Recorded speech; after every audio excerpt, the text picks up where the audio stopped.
nacimos para hacerlo. Y si amar es vivir, quiero aprender a vivir. Y los errores superar. Otra oportunidad y un nuevo amanecer brillará. En este viaje que es la vida, lo mejor vendrá. No existe algo tan grande como la fuerza del amor que siempre me guía. En esta travesía, la travesía del amor, su fuerza conmigo está.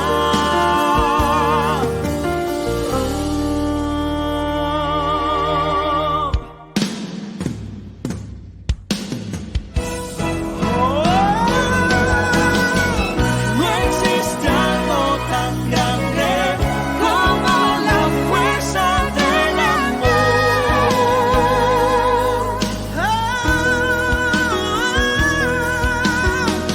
En esta travesía, la travesía del amor, Caminemos juntas. no existe algo tan grande como la fuerza del amor que siempre me guía. En esta travesía, la travesía del amor, su fuerza conmigo está.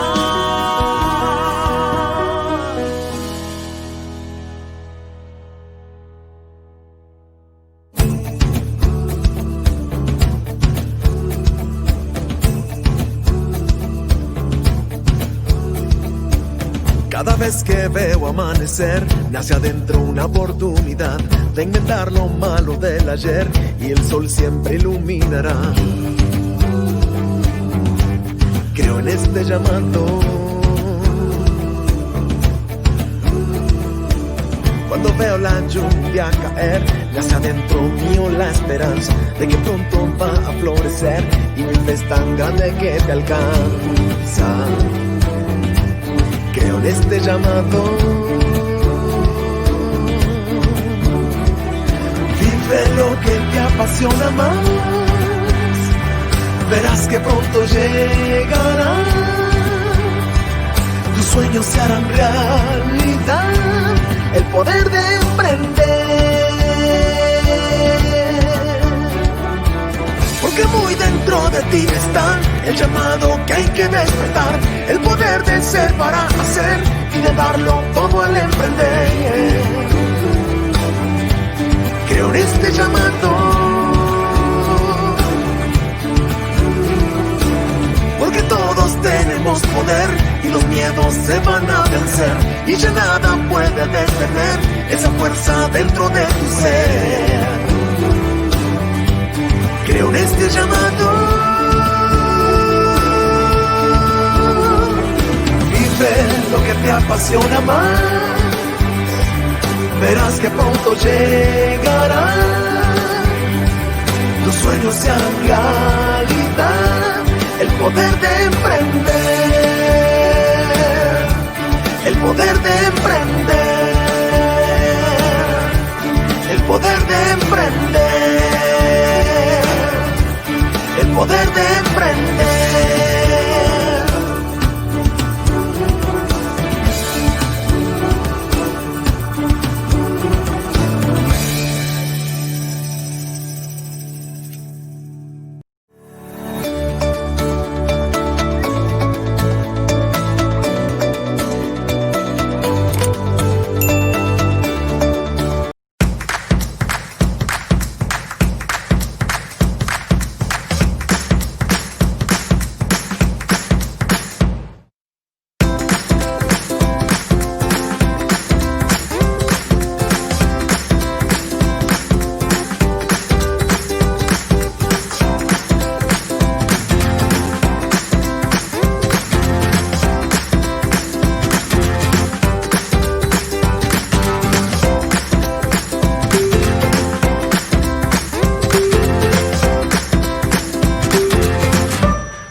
Muy buenas tardes a todas y todos. Mi nombre es Julio Zelaya y me da muchísimo gusto estar compartiendo con ustedes otra sesión más de Mentor Sessions. Esta será una sesión que les anticipo será de lujo.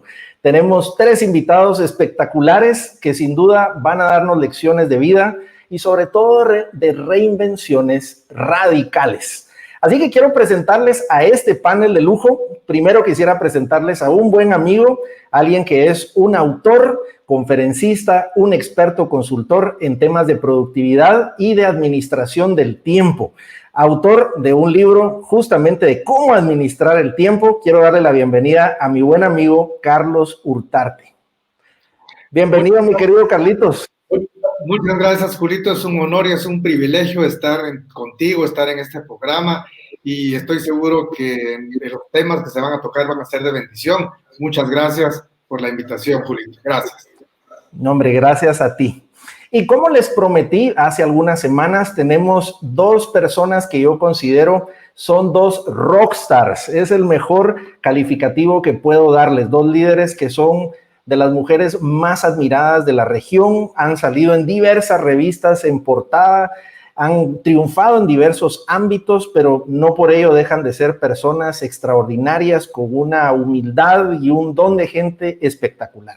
Quiero presentarles primero a alguien que es orgullosamente guatemalteca, Yara Argueta. Yara Argueta fue CEO de un grupo multinacional, también participó como candidata a vicepresidente de nuestro país, alguien que ha sido muy polifacética en sus triunfos, un extraordinario ser humano. Mil gracias por participar. Les doy la bienvenida a mi querida Yara Argueta. Muchísimas gracias, Julio. Gracias por la invitación. Me siento muy honrada de ser parte de este panel junto con Carlos y la otra participante que tú vas a anunciar. Muchas gracias a quienes hoy nos están acompañando. De verdad, muy honrada de que es domingo para compartir con nosotros. Muchas gracias, Yarita. Y le quiero dar la bienvenida a alguien que en principio quiero decir que es parte de mi junta directiva personal. Siempre he hablado que hay que rodearse de personas extraordinarias. Ella es una de esas personas que no solo le digo que es mi amiga, la considero una hermana, alguien que ha cambiado mi vida en diversas cosas, alguien extraordinaria que ha impactado mi vida en múltiples aspectos. Ustedes verán que no necesita una introducción, su misma esencia brilla por sí misma, una mujer también muy exitosa en diversos ámbitos. Le quiero dar la bienvenida a mi querida Ana María Vallarino. Gracias, Julio. Ay, qué emoción estar aquí contigo compartiendo espacio con Carlos y Yara también desde Panamá. Así que bueno, esperemos que podamos aportar experiencias y herramientas valiosas para todos los que nos acompañan hoy. Muy feliz y muy honrada. Y gracias a los 3 por haber aceptado esta invitación. Así que tendremos un panel extraordinario.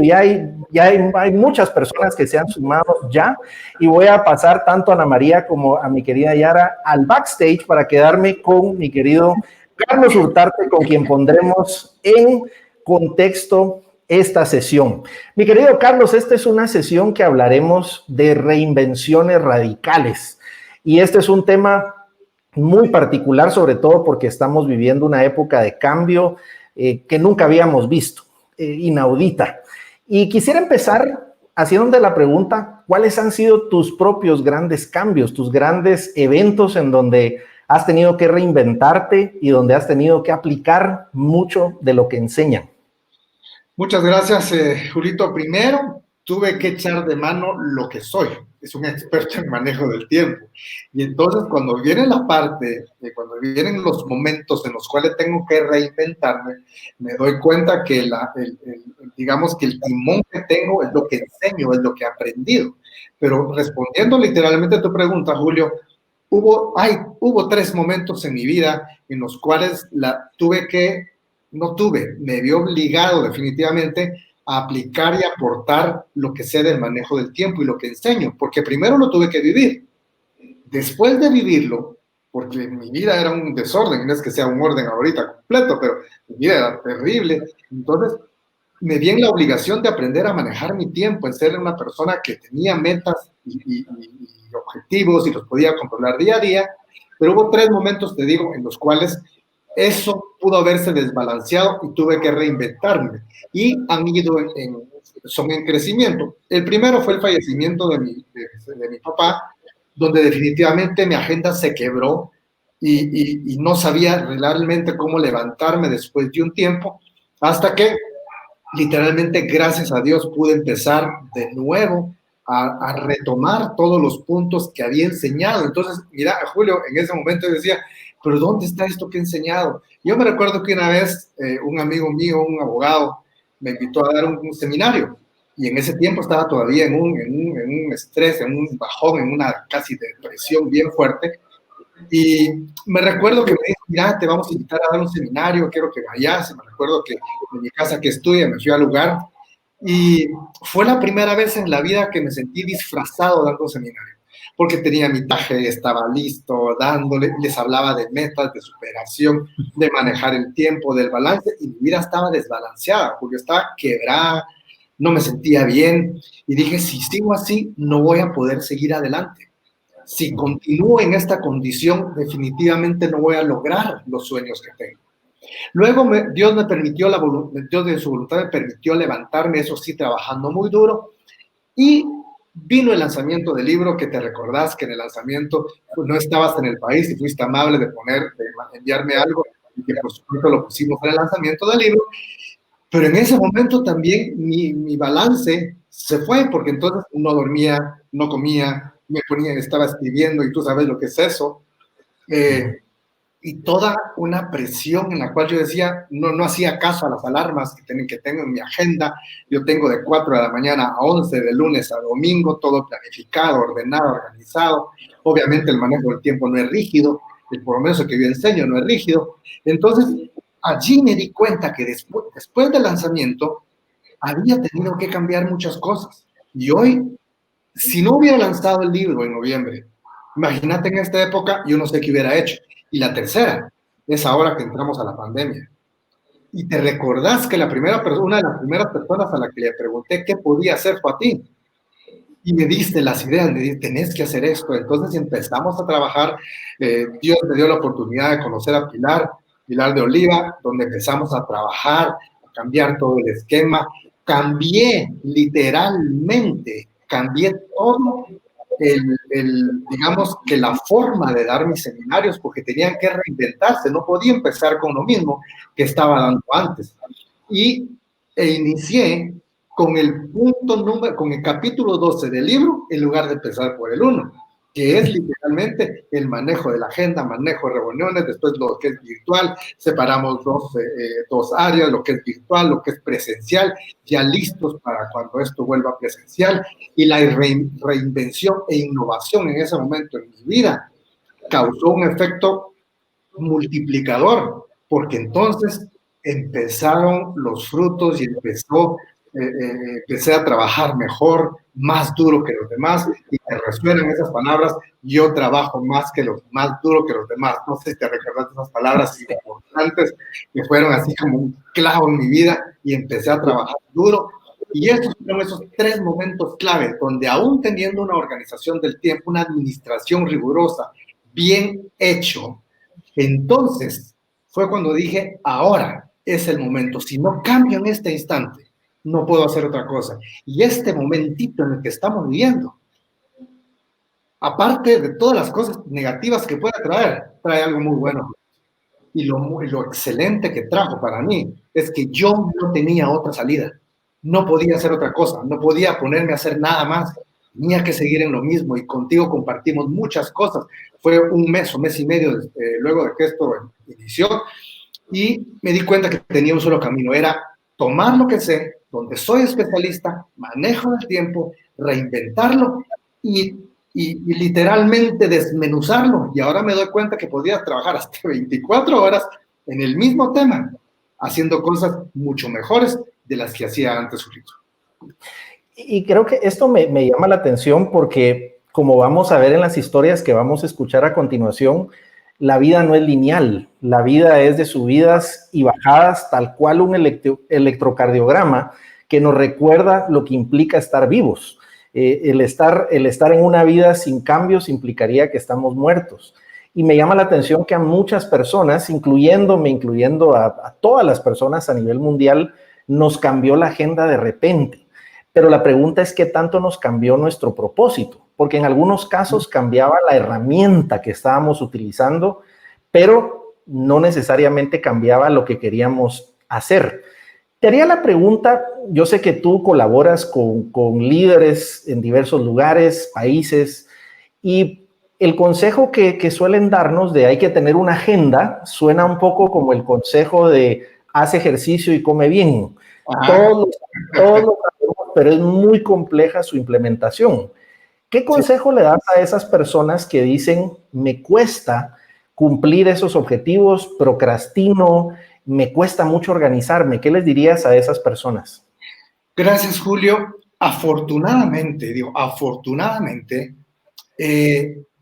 cuando empecé empecé a enseñar a manejar el tiempo, primero tuve que aprenderlo, después enseñarlo, y me di cuenta que la agenda es el primer punto que la gente toca, pero realmente no es lo indispensable. Obviamente ahorita tenemos que trabajar en una agenda muy fuerte, pero la agenda tiene 3 características en mi manejo del tiempo, Julio.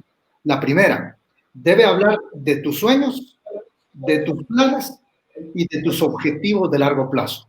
Si la agenda que estás viendo tiene estas 3 características, estás viendo tu agenda. Y muchas veces le pregunto a las personas, miren, ya voy a tocar el tema de procrastinar. Entonces muchas personas me dicen, Carlos, entonces yo les digo, ¿y ustedes hacen la agenda o no? Sí, nosotros la hacemos. Les digo, un momentito, les pongo un ejercicio y les digo, bueno, ustedes escriben la agenda, pero realmente su agenda solo hay actividades de trabajo, solo tiene reuniones con el grupo, reuniones con gerentes, reuniones de ventas, etcétera. Pero, ¿y dónde están las reuniones personales? ¿Dónde está la cita con esa persona que uno ama? ¿Dónde está la cita con esos hijos? ¿Dónde está la cita con el cónyuge? ¿Dónde está en el libro le llamo actividades de renovación física, que ya vi que te pusieron a hacer ejercicio, Ana María te puso a hacer ejercicio. Que esa es una actividad de renovación física, la mental, la espiritual, asistir. Todas esas actividades se envuelven en una agenda productiva. Ahora, ¿por qué procrastinamos y por qué? ¿Y cómo podemos hacer que eso sea un hábito? Hay algo donde de repente voy a chocar un poquito con algunas personas que dicen que cuando uno repite algo 21 días ya se queda como un hábito. Y yo aprendí lo siguiente. Yo pude haber hecho algo 21 días, pero cuando alguna situación o algo externo viene tan fuerte, te bota. Como bien dijiste, la vida no es lineal. Entonces necesitamos tomar nuestro lugar en la parte de los hábitos. Y los hábitos también en 3 cosas importantes. ¿Qué quiero hacer y para qué? Es la primera. La segunda, ¿qué quiero hacer y para qué? La segunda es cómo debo de hacerlo. Y eso es aprender a hacerlo. La tercera es dónde está mi motivación. Cuando uno te acordaste en la universidad o en la universidad que nos enseñaban hace muchos años los diagramas de Venn, el centro de todo eso es lo que forma un hábito. Luego, ¿por qué procrastinamos? Porque no le damos seguimiento a las actividades que tenemos y las vamos dejando y cometemos un gravísimo error. Mira, Julio, lo primero que muchas personas hacen es lo que más les gusta hacer y van dejando lo que menos les gusta. Uh-huh. Entonces se empiezan a llenar de actividades y entonces empiezan a dejarlas. Ahí es donde procrastinan y no respetan los tiempos específicos que tienen para cada actividad. Y cuando no respetan ese tiempo, o no pueden decir que no, o no se orientan en un objetivo, porque bien lo dijiste, la agenda puede cambiar, el propósito jamás. Eso nunca cambia.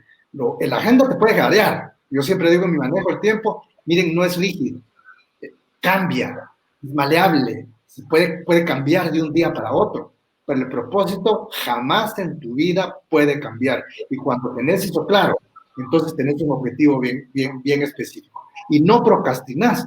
Cuando te haces algo que se llama cita de efectividad, todas las noches, todas las tardes, al finalizar tu trabajo, revisás qué fue lo que hiciste, planificás todo y vas a descansar. para no tener ese fastidio que a veces estamos desgastamos, tenemos nuestra cabeza sobre la almohada y la mente está trabajando solita, entonces nosotros nos levantamos a hacer un correo a la medianoche, ¿verdad?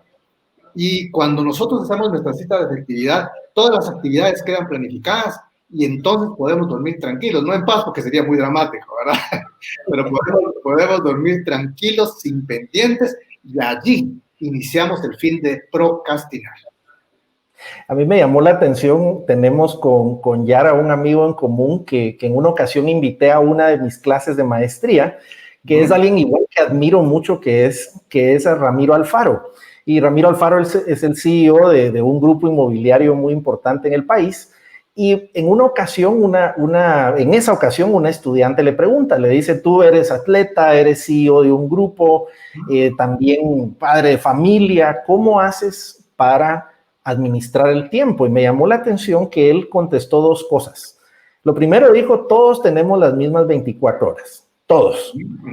La persona más efectiva del mundo tiene igual 24 horas, pero uno siempre tiene tiempo para lo que es importante para ti. Y esa respuesta me pareció contundente, porque tal cual Stephen Covey decía que hay que poner las piedras primero, definir cuáles son esos temas fundamentales para nosotros es importante. ¿Qué consejo le darías a personas que justamente cuando están pensando reinventarse y ante esta crisis que a muchos nos tocó reinventarnos, cómo les orientarías a definir cuáles son esas áreas importantes y cómo tendrías una conversación con esas personas para empezar a definirlas? Muchas gracias, Julio. Lo primero que tienen que tener es pasión y amor por algo. No podemos iniciar, porque, o sea, si iniciamos algo sin pasión y sin amor, cuando tengamos el primer obstáculo, nos vamos a caer. Y tú sos mi mejor testigo, que en este camino que tú y yo escogimos, hemos tenido baches bien profundos, ¿verdad? Y solo por la pasión y el amor que tenemos a lo que hacemos, es que volvemos a intentarlo otra vez. Literalmente, ¿qué consejo les daría? En primer lugar, necesitan enfocarse en lo que ustedes tienen habilidad y aman hacer. No hay mejor cosa que hacer lo que uno ama. Cuando haces eso, sea mucho o poco lo que venga de vuelta, pero siempre va a venir mucho. Entonces, vamos a empezar a tener, eso lo llamo el primer enfoque. El segundo enfoque que debemos de tener es definitivamente enfocarnos en lo importante, y es de la gente se confunde, Julio, porque dicen urgente, importante. Le pregunto a los personas qué es urgente, todo el mundo me dice lo que tengo que hacer ayer, lo que tengo que hacer ahora, en este momento. Y cuando les pregunto qué es importante, hay un silencio claro en el salón, ¿verdad? Y empiezan a hablar otra vez lo mismo. Pues lo importante son las actividades que están orientadas a largo plazo, porque aprendí esto y eso está en el libro, y en los seminarios también. Lo importante es a largo plazo, pero cuando lo urgente te pasa la factura, no tenemos cómo pagar eso. Y es como cuando un hijo le está pidiendo tiempo al papá y el papá nunca tiene y le pide ayuda, le pide consejo, el papá nunca puede. Después el hijo toma su camino, y cuando toma su camino, eso también lo hago detallado allí, cuando el hijo toma su camino, un buen camino, entonces el papá dice, ¿pero por qué?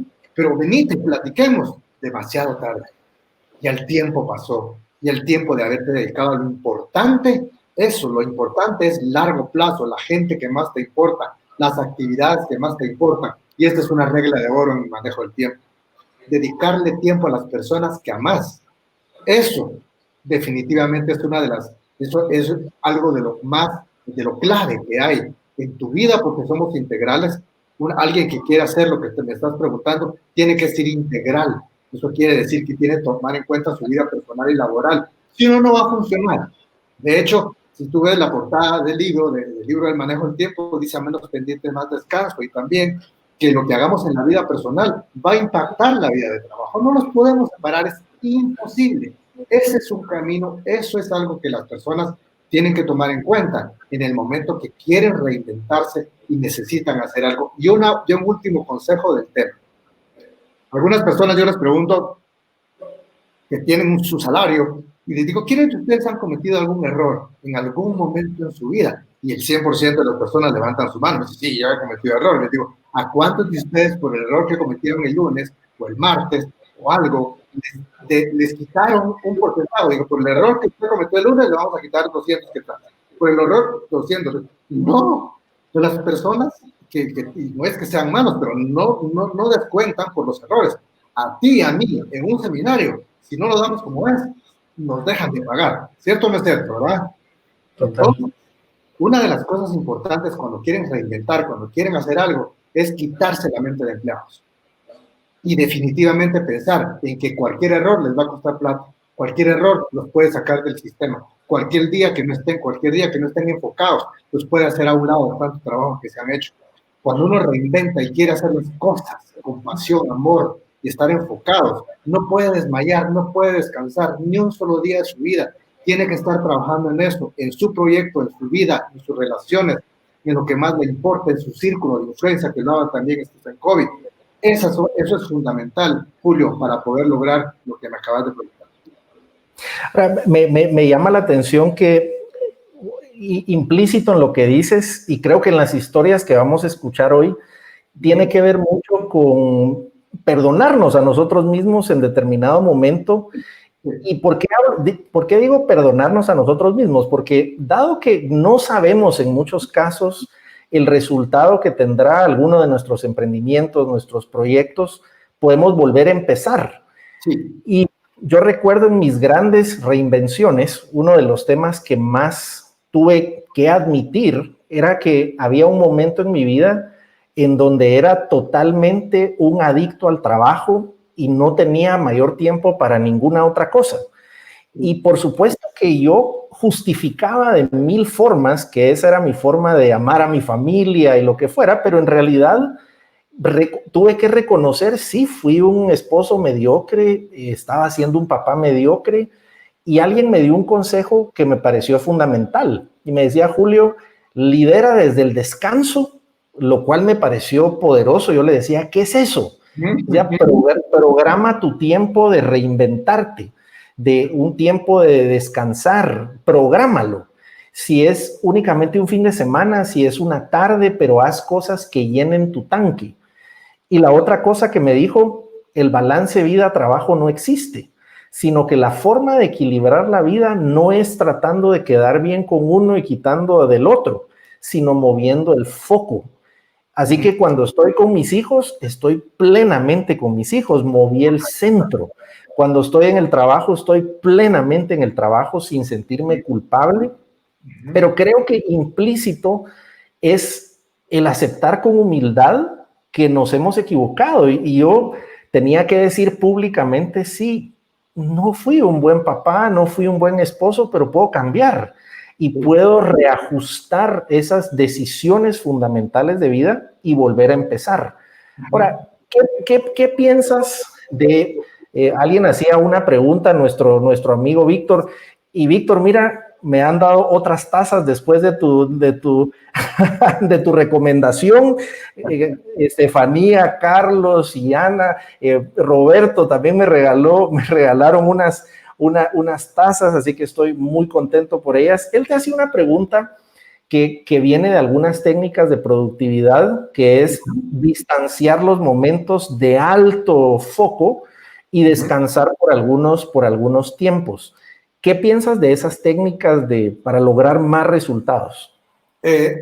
Julito, eso depende específico, eso no puede ser, digamos, doctrinal, no aplica para todas las personas.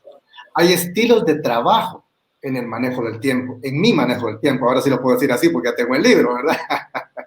Entonces, hay estilos de trabajo, por ejemplo, el estilo de trabajo que es el inconstante, por decirte así, son personas que nos gusta iniciar las cosas y no terminarlos. Por favor, a ese estilo de trabajo yo no le puedo poner un programa tan a largo plazo, le tengo que poner, inclusive en el día, periodos cortos para hacer las cosas. Si no, después de 1 hora y media, 2 horas, se desespera. Entonces yo puedo ponerlos. Y hay un estilo, otro, que es el perfeccionista, que tiene un ojo para ver el punto negro de la hoja blanca.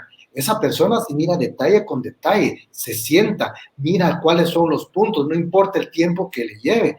Así es de que no es doctrinal, no está escrito en piedra, depende del tipo de persona que esté, básicamente, depende del tipo de persona que esté utilizando ese sistema, porque no a todos les va bien. Por ejemplo, es como que yo te diga, sí, por supuesto, yo trabajo o soy especialista en manejo del tiempo. Ahorita ya creamos un programa que se llama MDT, que ya te decía es virtual y presencial, ya está listo. Entonces nos vimos obligados a trabajar con Pilar en esto, porque es indispensable que podamos hacer las cosas orientados y enfocados para que no nos vayamos a perder. Entonces, nada está escrito en piedra, nada es doctrinal, debemos de adecuarnos a las circunstancias y situaciones de la vida. Y lo que decías desde un principio, solo quiero tocar un tema, y es que, miren, cuando empezamos algo, lo que más nos enseña son los fracasos. Yo no creo y no he conocido a nadie que no haya tenido un fracaso, y siempre digo una regla de oro, el éxito se mide por las veces que nos levantamos. No por los fracasos existen, pero sí por las veces que nos levantamos de los fracasos. Eso hace que podamos hacer las cosas de manera diferente y sobre todo que podamos manejar el tiempo en los esquemas de acuerdo a nuestro propio estilo, que eso sí lo tenemos que descubrir y ver para poder manejarlo bien.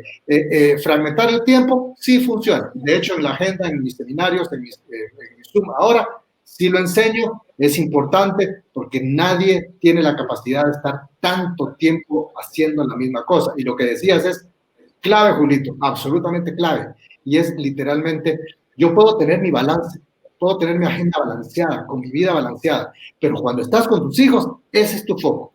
Pero, ojo con esto, ¿qué les permite a ustedes enfocar tal como el ejemplo que Julio está poniendo? A mí me permite enfocarme ahora, en este momento, porque mis actividades personales y laborales de la siguiente semana, a partir de mañana, a las 7:30 de la mañana, están agendadas, ordenadas y organizadas. Entonces puedo estar enfocado en lo que estoy haciendo en este momento. Eso te permite enfocarte con tus hijos, te permite enfocarte en lo que estás haciendo, que haces un trabajo de excelencia, por supuesto. Y entonces cuando la gente puede cambiar de foco, es una regla de oro en manejo del tiempo.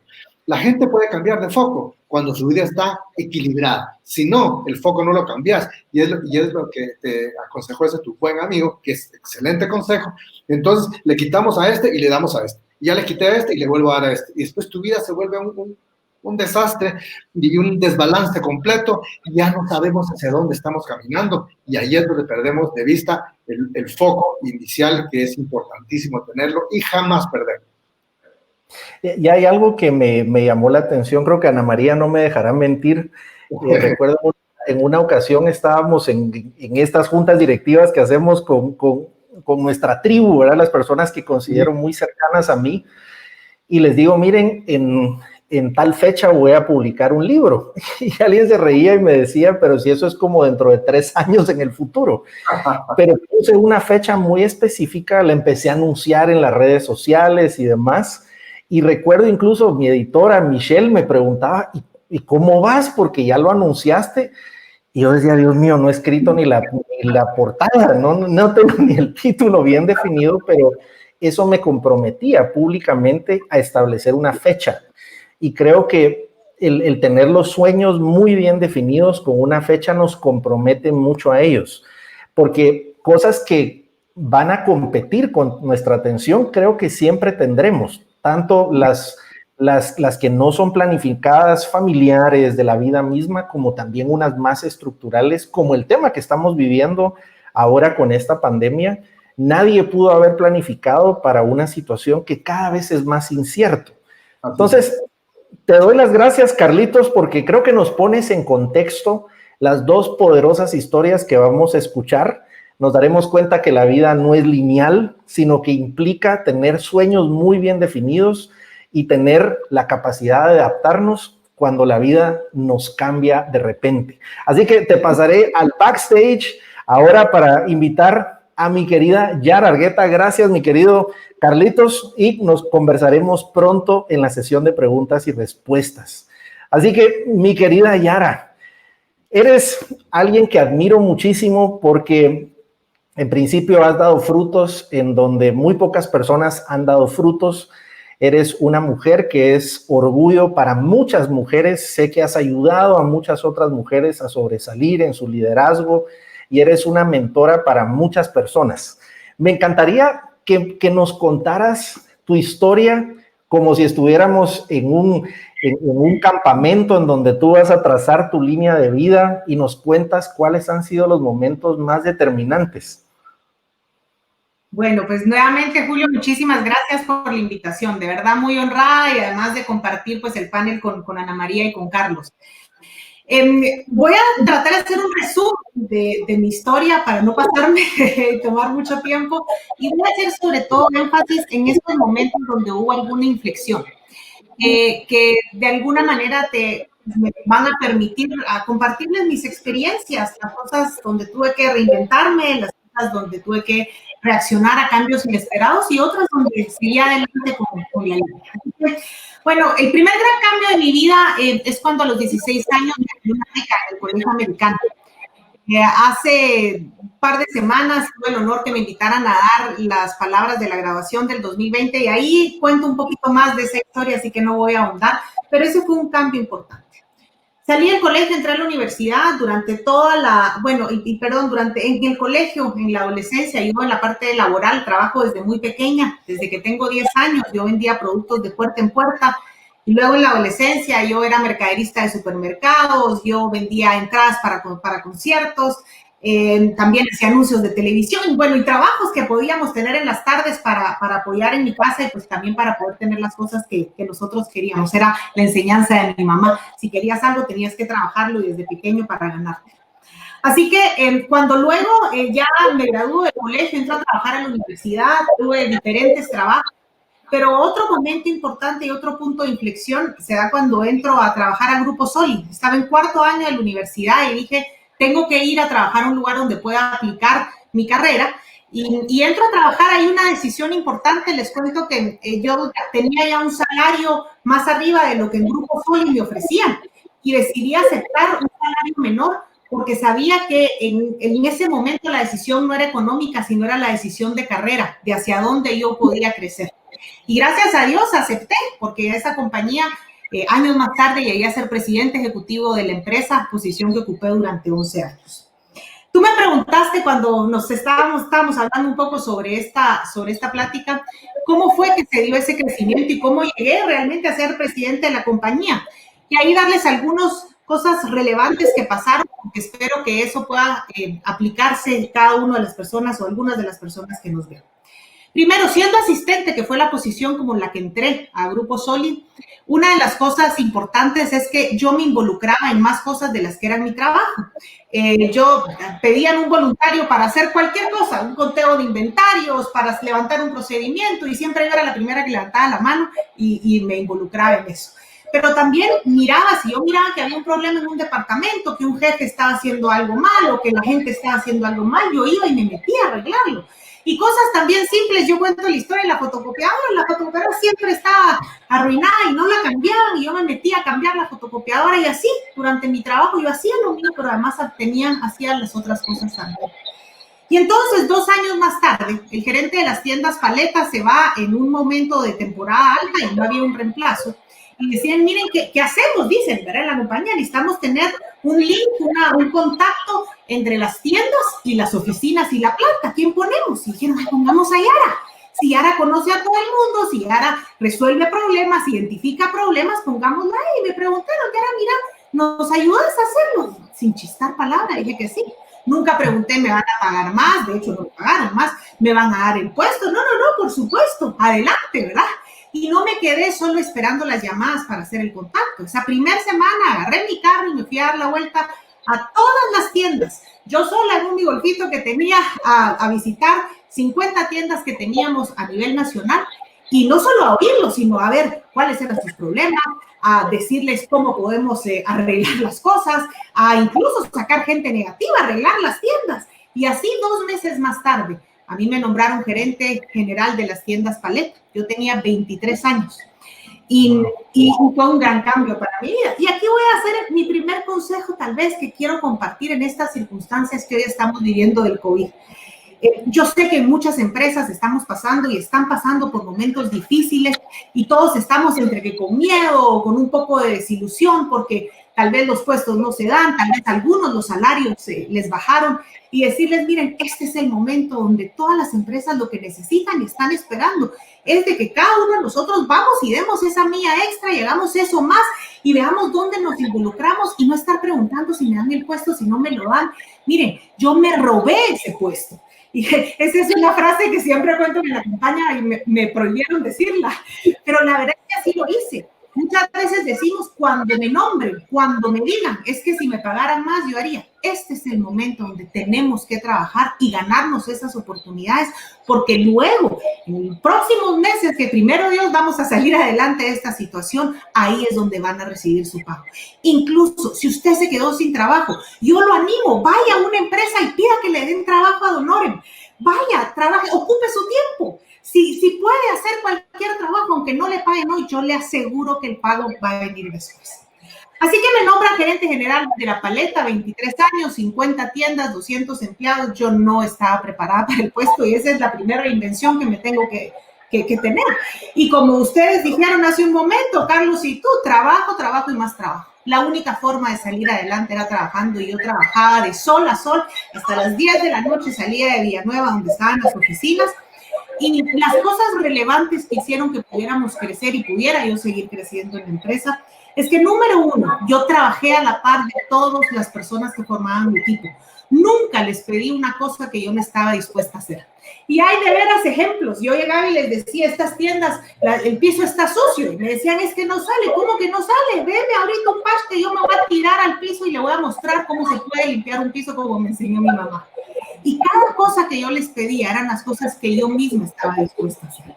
Por supuesto, retarlos a ellos y llevarlos y motivarlos y enseñarles que podíamos ser buenos, que podíamos ser mejores. Y así como los retaba y les exigía más, también asegurarme de cumplirle a todos ellos. Hicimos, por supuesto, una serie de estrategias comerciales, cambiamos de las tiendas, pero les diría que lo más relevante aquí realmente fue trabajar a la par del equipo, armar un equipo que se sentía ganador. Y una cosa muy importante en la venta al detalle, retail is detail. Y es cada pequeña desviación que nosotros tenemos que corregirla en nuestro equipo. En 4 años crecimos las ventas en 89% en las tiendas.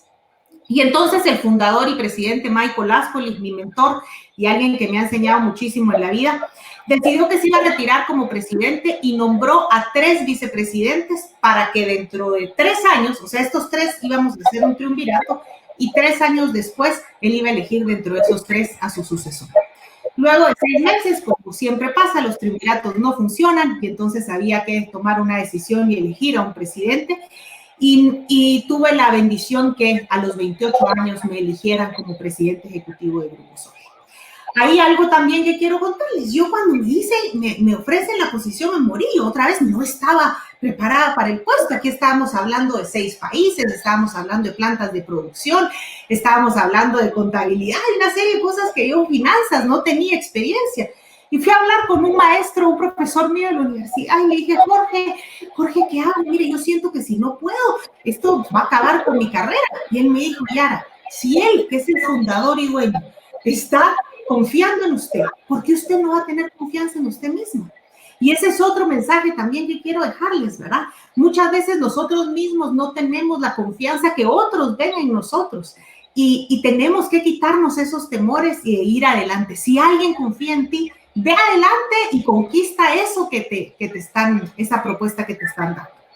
Así que ocupé la posición de presidente ejecutivo. Una de las cosas que pusimos como meta con el equipo es algo a lo que llamábamos el sueño.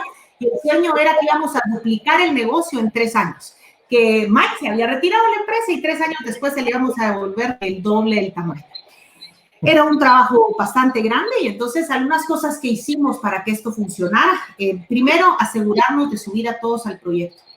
Todo el equipo sabía lo que estábamos haciendo. El sueño de la duplicación lo sabía todo el equipo que trabajaba con nosotros, pero desde el gerente, toda la gente en nuestras tiendas, toda la gente en nuestras plantas, todos sabían qué era lo que estábamos buscando. Los proveedores. bancos, los accionistas, a todos los subimos al barco para que supieran qué era lo que estábamos haciendo. Y luego trabajar, estar a la par de todos, viajar a los países, ir a visitar todas las tiendas, ir a rutear con los vendedores Corona, todas las ferreterías, ir a ver a los proveedores, a los bancos y de verdad estar presente y trabajar muy de cerca con todos. Les estoy hablando de los temas de personal, los comerciales, por supuesto que había estrategias comerciales, pero no voy a ahondar en esa área. Una de las cosas más importantes fue un compromiso que hicimos con todo el equipo y es que así como crecía la empresa, iba a crecer el nivel de vida de todos los que la conformábamos. Y eso significaba desde tener más beneficios adicionales, llegamos a tener 27 beneficios adicionales a la ley para todo nuestro equipo, hasta también algo muy simple, una repartición de utilidades muy simple que era si llegábamos cada 6 meses a la meta de la compañía de ventas, era una meta muy simple, pues de ventas, ¿verdad? Una medición muy simple, la meta no era simple, pero la medición sí. Si llegábamos a la meta de ventas, todos recibían medio salario adicional, desde el gerente hasta el joven que nos abría la puerta. Y eso hacía que entonces todos nos uniéramos en el gran sueño de la duplicación. 3 años más tarde, el auditor confirmaba que habíamos duplicado el negocio y habíamos logrado toda la compañía el sueño. Ahí, Julito, me sentía la dueña del mundo. Yo era todopoderosa, ¿verdad? Ahí podíamos hacer, el negocio había crecido, habíamos hecho un montón de cosas. Y entonces hicimos planes de expansión geográfica, había que irse a otros negocios, a otros lugares fuera de Centroamérica, nos íbamos en México, Caribe y todo lo demás. Pues y otros negocios más. Y entonces viene la crisis del año 2008. Híjole, y ahí la cosa sí se nos puso, pero mira, se me puso. Mira. Veníamos con un crecimiento tan grande que cuando traes ese crecimiento tan grande, entonces creces estructura, creces gente, creces posiciones, te endeudas, ¿verdad? Porque para crecer se necesita capital. Nos endeudamos muchísimo. De hecho, la planta ya no nos alcanzaba. Comenzamos la construcción de una nueva planta. Teníamos la planta medio camino y las ventas comenzaron a caer. Y los clientes comenzaron a dejarnos de pagar y la deuda ya estaba y la estructura estaba y todo. Y miren, la cosa de veras se nos puso muy, muy difícil. Durante ese tiempo, entonces, hicimos una consigna con todo el personal y es que les dijimos que no íbamos a despedir a ninguna sola persona y no íbamos a cerrar ni una sola plaza de trabajo, que en el mundo así estaba haciendo y en Guatemala también. Muchas empresas, grandes y pequeñas, tuvieron que cerrar puntos de venta, tiendas, hacer reducciones de personal muy fuertes y nosotros le dijimos al equipo, si vamos todos juntos, nos vamos a amarrar el cinturón y miren, de veras, hasta dábamos las hojas de papel bond contadas para decirles el nivel de veras de reducción de gasto que hicimos, pero no vamos a despedir a ninguna sola persona. Por supuesto, el Aragán, el ladrón ese se iba y no lo íbamos a reemplazar, o la persona que se iba por su voluntad también se iba y no la reemplazábamos. Gracias a Dios, al trabajo de todo el equipo, en ese momento se pagó la comunicación. Les decía que parte del crecimiento se dio porque hablábamos, todos los proveedores sabían lo que estábamos haciendo, los bancos sabían lo que estábamos haciendo en todo momento. Y esa comunicación que tuvimos siempre antes se pagó porque en el momento de la crisis teníamos una comunicación fluida con todos. Gracias a Dios, a la comunicación, al trabajo de todos, salimos adelante. La planta de producción era un problema muy grande porque ya estaba a media construcción y los bancos locales habían frenado ya todos los créditos. Y entonces, ¿qué hacemos, verdad? Así que fuimos con mi vicepresidente amigo Ariel Polnesher al IFC, el Banco Mundial, a pedir un préstamo. Algo en contra de todas las probabilidades, ¿verdad? El IFC, pero si ese le da préstamos a los bancos y a los gobiernos. Y nosotros fuimos 2 patojos, cuento de 30 años, a pedir el crédito que nos dieron. Y gracias a eso, en octubre del 2011 inauguramos Superbia, la planta de pinturas más grande y eficiente de Mesoamérica. Mis aprendizajes de esa crisis, que hoy voy a hacer énfasis en algunos de ellos porque creo que en este momento son aplicables para lo que estamos viviendo. Número 1, comunicación. En los momentos más complicados es cuando tenemos que tener muchísima comunicación con todas las personas que están involucradas con nosotros en el negocio. Tenemos que comunicarle a nuestros equipos cómo estamos, qué pretendemos hacer, cómo creemos que vamos a hacer las cosas y si nos va a ir bien o si nos ha ido mal. Pero miren, sin temores, a muchos les da miedo decir, es que cómo voy a decir que perdí, cómo voy a decir que estamos mal. Hay que decirlo, hay que decir las cosas como son. comunicarle a la gente dónde estamos y hacia dónde vamos, pues, por supuesto. Comunicarse con los proveedores, con los bancos, con sus clientes. Lo peor que pueden hacer en un momento así, en un momento de crisis, es no dar la cara, es esconderse, es tener temor y retraerse. Tienen que comunicar y contar cuáles son sus planes. Número 2, todos unidos. Realmente, pues tengo el honor de decir que ahora sigo colaborando con Grupo Solid y en la compañía volvieron a decir que todos iban a respetar todas las posiciones de trabajo, que teníamos que rebajar gastos otra vez, pero que no íbamos a despedir a nadie. Y esa unión completa de diferentes formas. Yo he estado repitiendo mucho, miren, salir ahora en hacer reducciones de personal hoy puede arreglar el estado de resultados, pero en el mediano y largo plazo va a tener un impacto muy grande en su empresa. Más bien, decida un amigo, bajó 30% los ingresos, les digo, miren, 30% menos, pero se los va a pagar después cuando la cosa se levante, ¿verdad? Otros decidieron, miren, si éramos 5 personas en el equipo y tenemos para 4, bajémonos todos 20% y así mantenemos los 5. Al final es encontrar formas para no despedir personal, porque eso es el valor real de su empresa. Eso genera un equipo, una cohesión, esa seguridad que siente la gente va a ser un motor para que su empresa salga adelante y además la economía va a salir adelante, que es tan importante para los negocios. Número 3, para salir de esa crisis, presencia. Necesitamos estar a la par de nuestra gente. Si ustedes son dueños y tienen alguna posición ejecutiva como gerentes, como supervisores, tienen que estar a la par de su gente. Si los puntos de venta están abiertos, vayan y estén enfrente. Y si es virtual, pero de verdad es estar a las 7 de la mañana enfrente de tu pantalla, al frente con tu gente y con tu equipo. No decir que estás, pero realmente no estás. Nuevo enfoque, eso es algo que he repetido mucho desde que comenzó esta situación, y es que leí un artículo donde decían que en crisis hay algunas empresas que salen muy a flote, y lo que caracteriza a esas empresas, o la razón por la que pasa eso, es porque en las crisis hay dos cosas, tenemos enfoque y eso significa que dejamos de todas las cosas que no le dan valor, que no eran importantes, que tal vez eran sexys de poner procedimientos, manuales, cosas, las haces a un lado y te enfocas en lo importante, en tu cliente, en vender, en cómo hacer rentable una operación. Entonces, mucho enfoque. Y la otra cosa es arriesgar. Mira, ya estamos jodidos. Arriesguemos, pues, y entonces invirtamos en el personal, invirtamos en publicidad, o sea, enfoque y riesgo. Otra cosa importante, no hagan cambios innecesarios. Hay una frase que me encanta, que me dijo una amiga colombiana y siempre la repito. En época de crisis no hay mudanza. Entonces, dejen de hacer cambios innecesarios, ¿verdad? En el momento de la crisis, mucho enfoque, sigan adelante con la estrategia, con lo que ustedes tenían, y no porque vino el COVID, cambio de estrategia. No deje que la circunstancia de hoy empañe el futuro. Simplemente enfóquese en lo que es y vaya, determinante en lo que usted sabe y no comience a hacer cambios a lo loco. Y tal vez lo más importante de ese momento para mí, yo les digo que tuve momentos bien difíciles de flujo, de compromisos muy grandes que no sabíamos cómo íbamos a lograr resolver.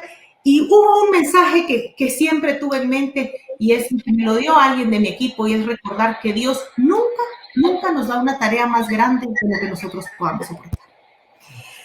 Así que pasamos la crisis, comenzamos una nueva etapa en Grupo Solid, buscamos nuevas propuestas y gracias a Dios, pues otra vez comenzó el crecimiento de la compañía. Estuve en la posición durante 11 años y cuando tenía 40 años decidí retirarme de la empresa.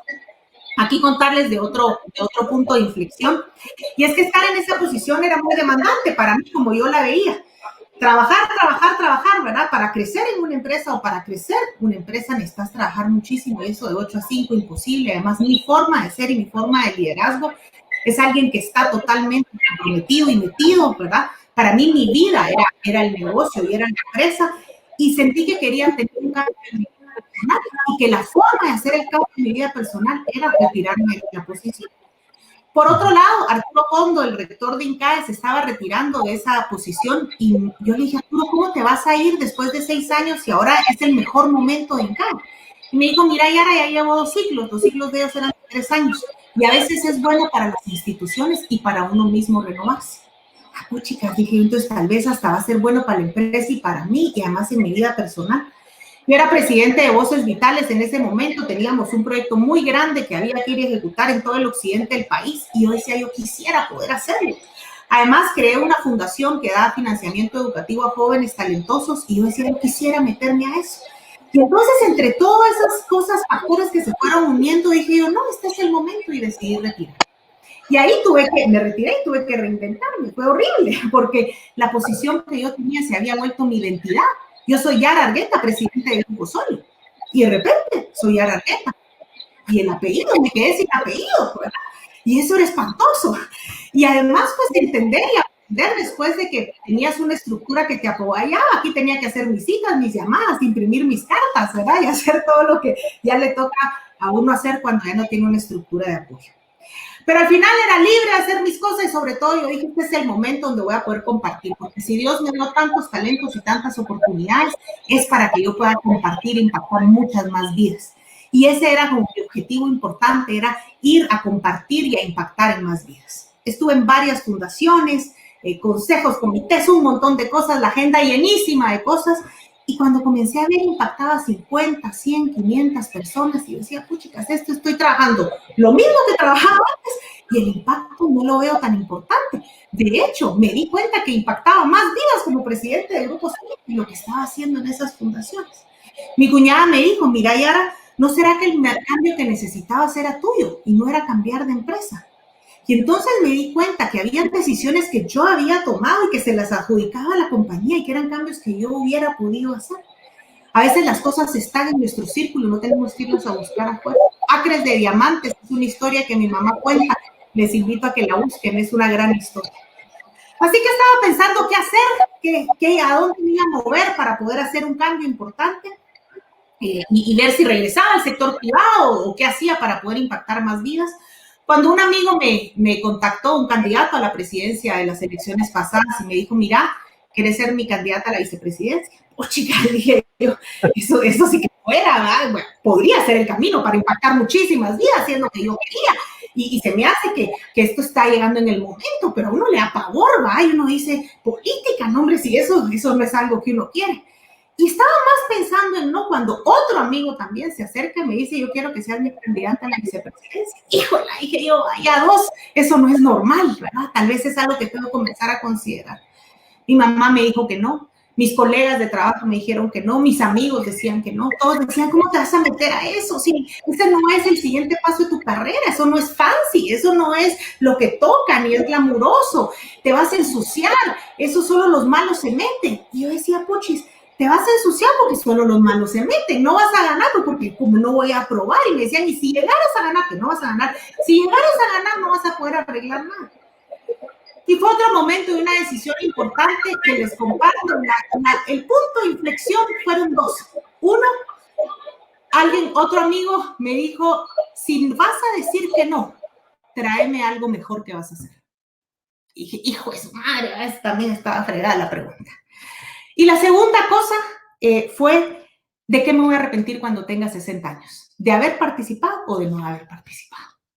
Así que en un salto de fe y valentía decidí participar a la par de Julio Héctor Estrada, un hombre que me enseñó muchísimo, un hombre íntegro con el que hicimos pues una campaña de altísimo nivel, en contra de todas las posibilidades, otra vez candidatos punteros, no éramos conocidos, poco tiempo, una nueva legislación, sin plata además, ¿verdad? Pero hicimos una buena campaña, una campaña con innovación, cercanía, autenticidad y sobre todo trabajando muy duro los dos para poder hacer una propuesta diferente. Ustedes ya saben el resultado, pues quedamos terceros en la ciudad, novenos a nivel nacional, terrible, ¿verdad?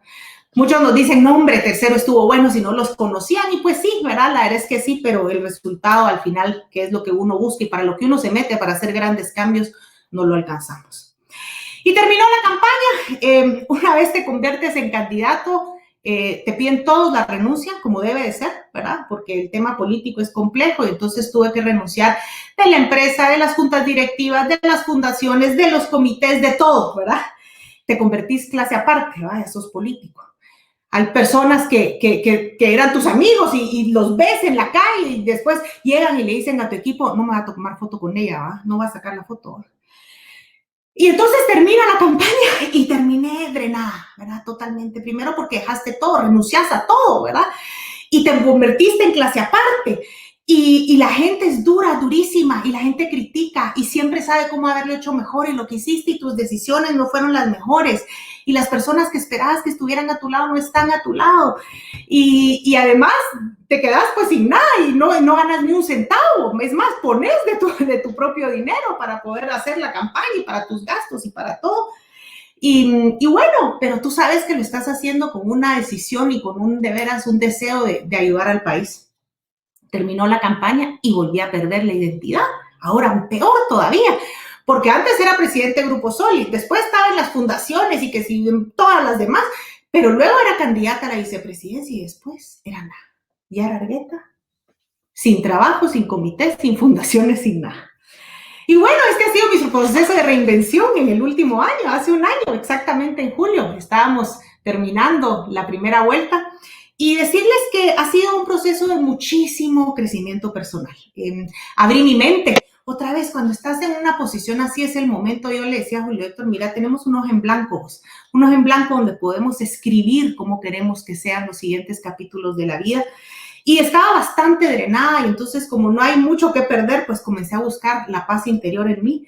Decirles que tengo un coach personal y profesional que antes no tenía, que Julio, yo sé que tú eres un coach muy reconocido, pues ahí ahora tengo un coach. Luego he ido a constelaciones familiares, tengo una bioenergética, medito, leo el curso de milagros, hago ejercicio tratando de bajar el peso que me gané en la campaña y que ella traía, la mera verdad.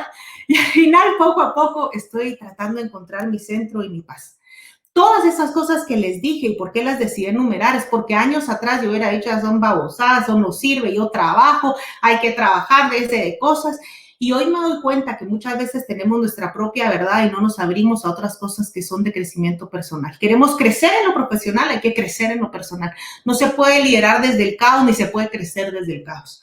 Y hoy hubiese querido tener esos aprendizajes antes, cuando era presidente, tener esos momentos. Y algunos dicen, ay, sí, que la meditación eso es para la gente que tiene pisto. No, pues todos podemos 10 minutos al día hacer un momento de meditación y yo les aseguro que eso te pone en tu centro y es un gran cambio y por eso es que hoy lo estoy mencionando. Hoy puedo decirles que soy una nueva persona, mucho más balanceada, centrada. Estoy apoyando a Grupo Soli, tiene un presidente excepcional, Ariel Colnescher. Hoy yo trabajo apoyándolo a él en algunos temas de comunicación, estrategia y comerciales.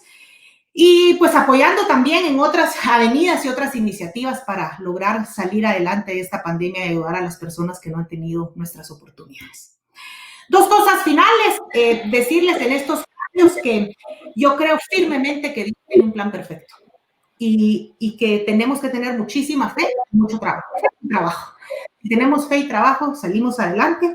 Y luego recordarles la historia también del anillo del rey Salomón. Los que no la conozcan, los invito a que la busquen, pero dice que this too shall pass. Esto también pasará. Gracias, Lito. Yara, has hecho mi trabajo muy fácil porque tienes una forma tan didáctica de contar la historia, de resumir aprendizajes que sin duda nos has dado una cátedra de liderazgo y te lo agradezco enormemente. Me llama la atención algunos puntos y cuando vayamos a la sesión de preguntas y respuestas, quizá hay dos que quiero dejarte para cuando estemos todos. Seguramente tú batallaste con el famoso síndrome del impostor. Que es eso que nos pasa donde decimos soy muy joven, no voy a poder, no estoy preparado. Probablemente estás en un país latinoamericano en donde todavía el tema de ser hombre y ser mujer todavía es un reto, desafortunadamente, y has triunfado en ese respecto. Entonces, quiero que tengas esa pregunta sobre todo para esas personas que están dudando si tienen la capacidad, si no se sienten suficiente para una posición o para avanzar y que no se sienten dignos de esas cosas buenas que la vida nos da. Pero me llama la atención que tú en la historia nos mostraste un trabajo arduo en todo momento. El éxito no es casualidad, sino que tú arrebataste lo que considerabas que podía ser tuyo, trabajando, siendo fiel en lo poco, y te ponían en cosas más grandes. Pero me llama poderosamente la atención que cuando hablabas del tema de la identidad, Y esa quizás es la pregunta que te quisiera hacer para darle paso a Ana María. Todos tenemos en la vida un trabajo que se vuelve determinante. A veces es tu pareja y a veces es una posición, un título, algo que haces. ¿Cómo haces para desprenderte? Porque lo bueno puede ser enemigo de lo grande. ¿Qué consejo les darías a personas para desprenderse de algo bueno, pero confiando que hay algo mejor? Porque tú bien decías, yo me volví este trabajo que tenía, y eso todos podemos relacionarnos a ello. ¿Qué consejo le darías a las personas que están bien, pero a lo mejor en el fondo dicen, yo nací para cosas más grandes, para cosas diferentes?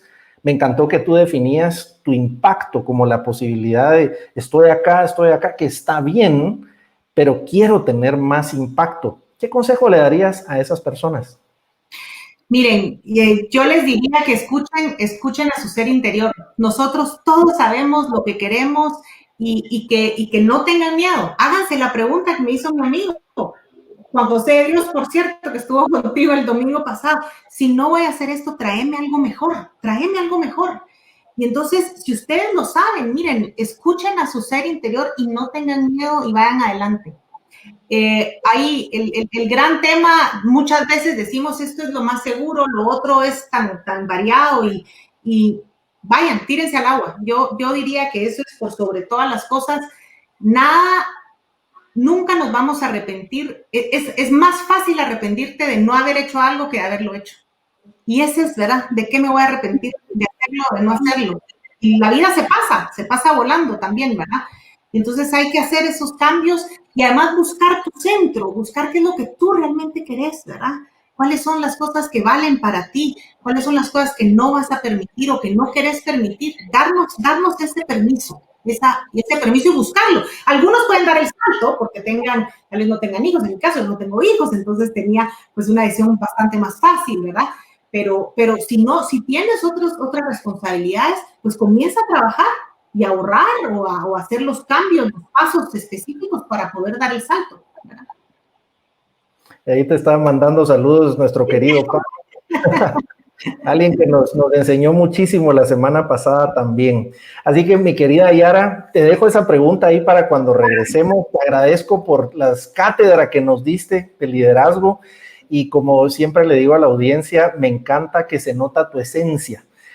Siempre que invito personas, las personas solemos pensar en los frutos que han tenido, y a mí me gusta conocer a la persona, y creo que nos has dejado ver por qué has tenido éxito, y es gracias a esa calidad que tienes de persona. Así que gracias, mi querida Yara, y le quiero dar la palabra a mi querida Ana María Vallarino. Ana María, tú eres una mujer que si la gente te googlea, te va a ver en portadas de revista, te va a ver en diversos foros de liderazgo.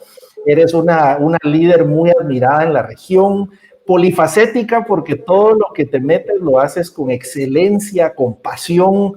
He sido testigo de cada uno de tus emprendimientos y de las cosas que haces, las haces con una pasión como pocas personas he visto en mi vida. Me encantaría que tú nos contaras igual un resumen de tu vida. Hay personas de múltiples países y me gustaría que me contaras igual, si viéramos tu vida como una línea, ¿cuáles han sido esos momentos de inflexión, los grandes momentos de tu vida que te han llevado a donde estás hoy?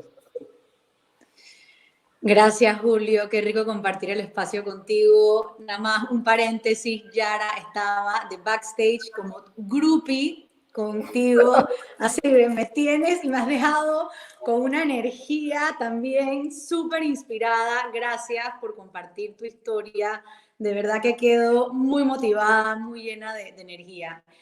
Julio, bueno, un resumen de mi vida, a ver, y estos momentos de inflexión, digamos al final de mi carrera universitaria, cuando me tocaba regresar a Panamá. Yo no quería llegar a repartir currículums y bueno, estaba enamorada, así que digamos que me fui por el míster antes del máster, pero llegué muy clara que yo no quería, yo quería poder escoger donde yo quería trabajar. Y a través pues de diferentes entrevistas, yo pedí las entrevistas, terminé trabajando en una empresa de organización y coordinación de eventos, mientras terminaba la universidad, casualmente, y ya una vez que estaba en Panamá. Por temas de fuerza mayor, bueno, la empresa llegó a ser la empresa más grande, todavía es la empresa más grande de eventos en Panamá, pero por un evento de fuerza mayor me tocó irme inesperadamente de la empresa a trabajar en nuestra empresa familiar, que se dedica a la parte de hospitalidad y bienes raíces. Para mí fue muy duro porque era, como hablaba Yara, fue perder mi identidad. Ya yo había creado un nombre dentro del mundo de eventos y fue pasar a una empresa donde me sentía que no estaba ahí necesariamente por mis propios méritos. Pero si hay algo que yo tengo es que soy una gran estudiante con una gran curiosidad y me siento que todo lo puedo aprender. Que aunque en ese momento no lo sepa, sí lo puedo aprender. O sea, ese sentido de autodominio. Y me fui metiendo por aquí, por aquí, por allá, y fui creciendo dentro de la empresa, que sí, aunque sea una empresa familiar, mi padre, que es el fundador, siempre ha creído en la meritocracia. Y así fui por los años hasta llegar a ser la vicepresidenta de bienes raíces del grupo, y ocupando también directivas en los diferentes proyectos y también en los diferentes hoteles. Es un poco de mi carrera, madre de 3 hijos. Mi tribu también, comparto mi junta directiva personal con Julio, así que también hace hasta más especial estar aquí. Tenía desde muy joven, un poco, escuchaba a Yara y me sentía muy identificada, que las posiciones que fui logrando fue a una, digamos, corta edad, era siempre la más joven o la única mujer. También sentía ese, bueno, yo no sé si estoy, o sea, yo no sé hacer eso, pero bueno, como ya les comenté, sí sentía que podía lograrlo. Pero la parte que las personas no saben, ¿no? Porque tú mencionaste que si me buscan en el internet me van a ver en portadas de revistas, etcétera, etcétera, y toda la parte profesional. Pero si bien lo que decía Yara, a veces nos enfocamos en crecer en lo profesional y dejamos de un lado nuestra parte personal. Y eso se me fue acumulando. Y el cuerpo comenzó a mandarme señales que yo decidí simplemente ignorar. Y como se menciona anteriormente el tema de las alarmas, hubo alarmas, ¿no? Y uno puede hablar desde el tema de insomnio, colitis nerviosa, que si temas en la piel. O sea, ya mi cuerpo se estaba manifestando que el estilo de vida que yo llevaba no era saludable. Si bien la gente me veía y la gente me decía, wow, ¿cómo lo haces? Superwoman y todo lo demás, nadie sabía lo que estaba pasando detrás de bastidores. El hacer y hacer y hacer y hacer y hacer, simplemente por una inseguridad, por un sentido de no ser suficiente, por un sentimiento de tener que probar. Más allá de ser mujer, todos traemos nuestros temas y en mi caso yo quería demostrar y se me fue la mano, digamos. Y a finales ya del 2018 sí me quedaba muy claro que no podía seguir como iba. Y a principios del 2019 las alarmas sonaron ahora sí, que no había forma que no les pusiera atención. Y me diagnosticaron inesperadamente para mí con un sarcoma en los vasos sanguíneos del hígado. Y lo más inesperado aún es, pues para mí el cáncer no es ajeno a mi familia y a mi entorno, porque mi madre es sobreviviente, tres de mis abuelos. O sea, es algo con lo que yo he vivido, inclusive mi familia se involucra mucho en una fundación pro enfermos de cáncer en Panamá. Pero para una persona joven que se sentía bien, que se veía bien, fue completamente inesperado, fue devastador, más siendo una mamá de niños pequeños. Lo primero que yo podía pensar era, ¿y ahora? Y mis hijos, ¿no? Y muy con el tema que estábamos hablando anteriormente del tiempo, la pregunta, porque yo siempre haciendo y pensando qué más voy a hacer, ¿no? Siempre en el proyectándome al futuro, vamos para ahí.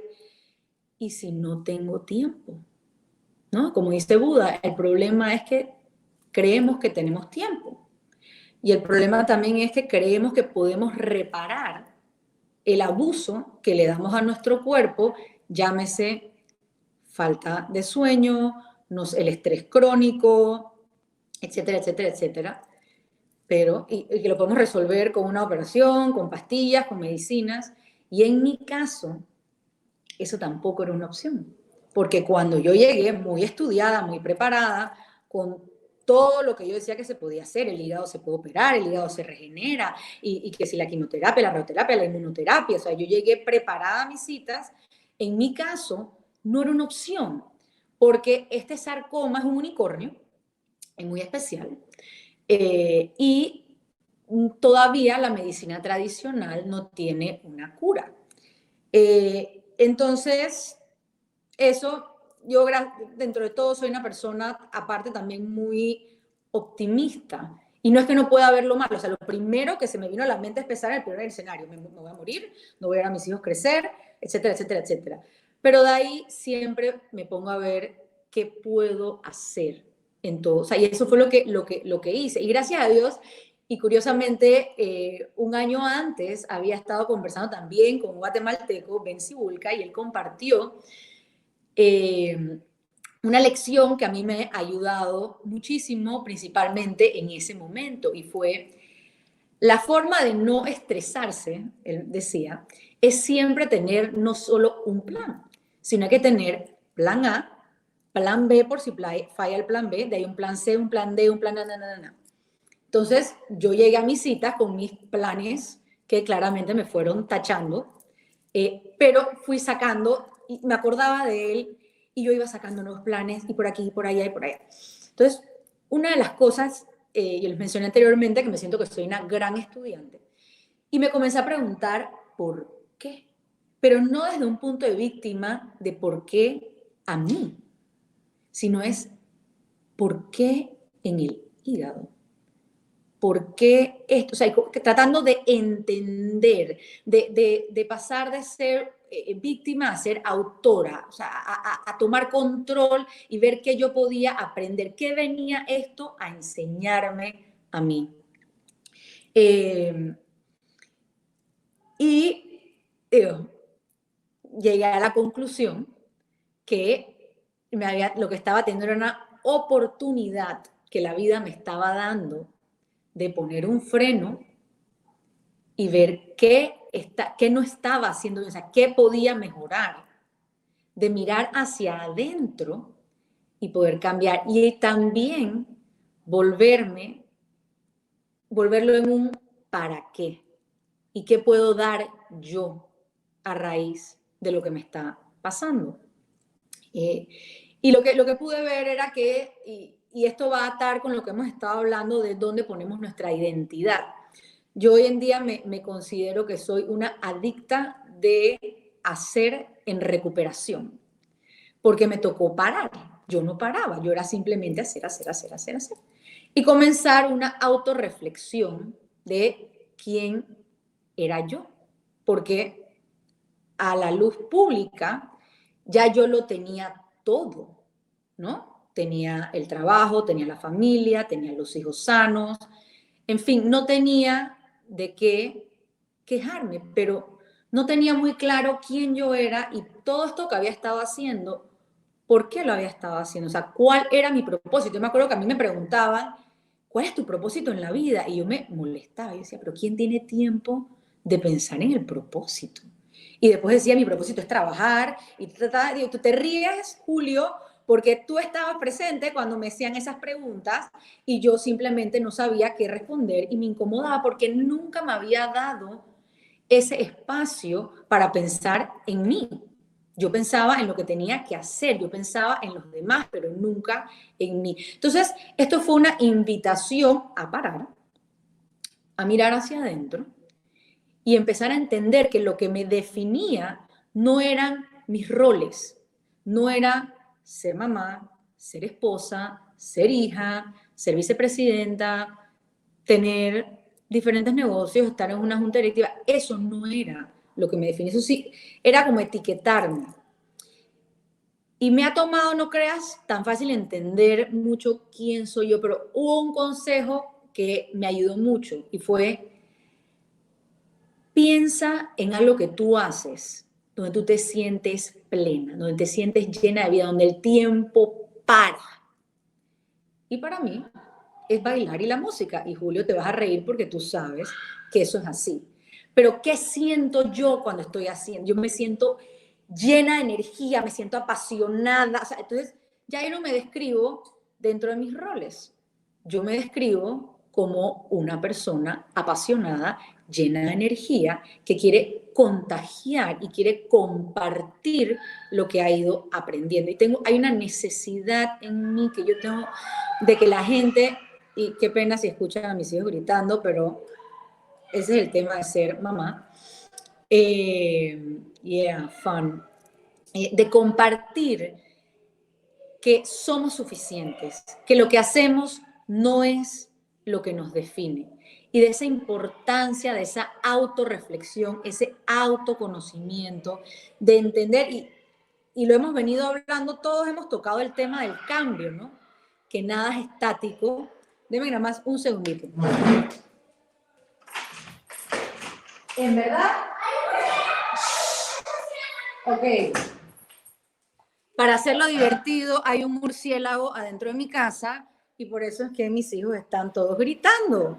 Sí, ahí está Batman, llegó. Entonces, bueno, como las cosas son inesperadas, la vida no es lineal. Llegó Batman. Pusiste efectos especiales en el momento. Pero es lo que yo he aprendido, pues ya sabíamos, ya yo sabía, ¿no? Uno se tiene que... Yo soy una persona también que se adapta fácilmente al cambio. Definitivamente este no es un cambio que me hubiera gustado vivir, pero sí tengo que aceptar que es lo que me ha dado el permiso de muchas cosas. Me ha dado el permiso de poner límites. Me ha dado el permiso de empezar a decir no un poco más sin tener que explicarme. Me ha dado el permiso de sentir, porque el hacer y hacer y hacer de una manera adictiva es porque claramente estaba evitando sentir. Y Yara lo decía, ¿no? Que uno tiende a buscar las cosas afuera, porque es más fácil ver lo que está mal afuera que tener que mirar hacia adentro. Me ha permitido valorar mucho más el ahora, porque antes vivía proyectándome hacia el futuro. Y el futuro ahora mismo para mí es totalmente incierto, como los tiempos que estamos viviendo ahorita de COVID. Son tiempos inciertos, pero es que pensar que nosotros podemos descifrar lo que va a pasar mañana a título personal no es posible, porque cualquier cosa puede pasar, como lo fue para mí este diagnóstico. También a mí me ha servido mucho, aparte de los permisos que me he dado, magnificar mi práctica de gratitud, porque si bien cuando hubo mi diagnóstico fue muy difícil, nunca dejé de ver las cosas que sí tenía, las cosas que sí estaban funcionando en mi vida y decidir, ¿no? Me puedo enfocar en lo que no puedo controlar o me puedo enfocar en lo que sí puedo controlar, me puedo enfocar en lo que no tengo o me puedo enfocar en lo que sí tengo. Entonces, ese ha sido un poco, pues Julio, un resumen de mi vida, lo que me llevó a tomar una decisión de dejar los roles que yo ocupaba en el mundo empresarial. Y como decía Yara, que ese salto de fe, yo no sé, yo la verdad que me siento que voy en caída libre.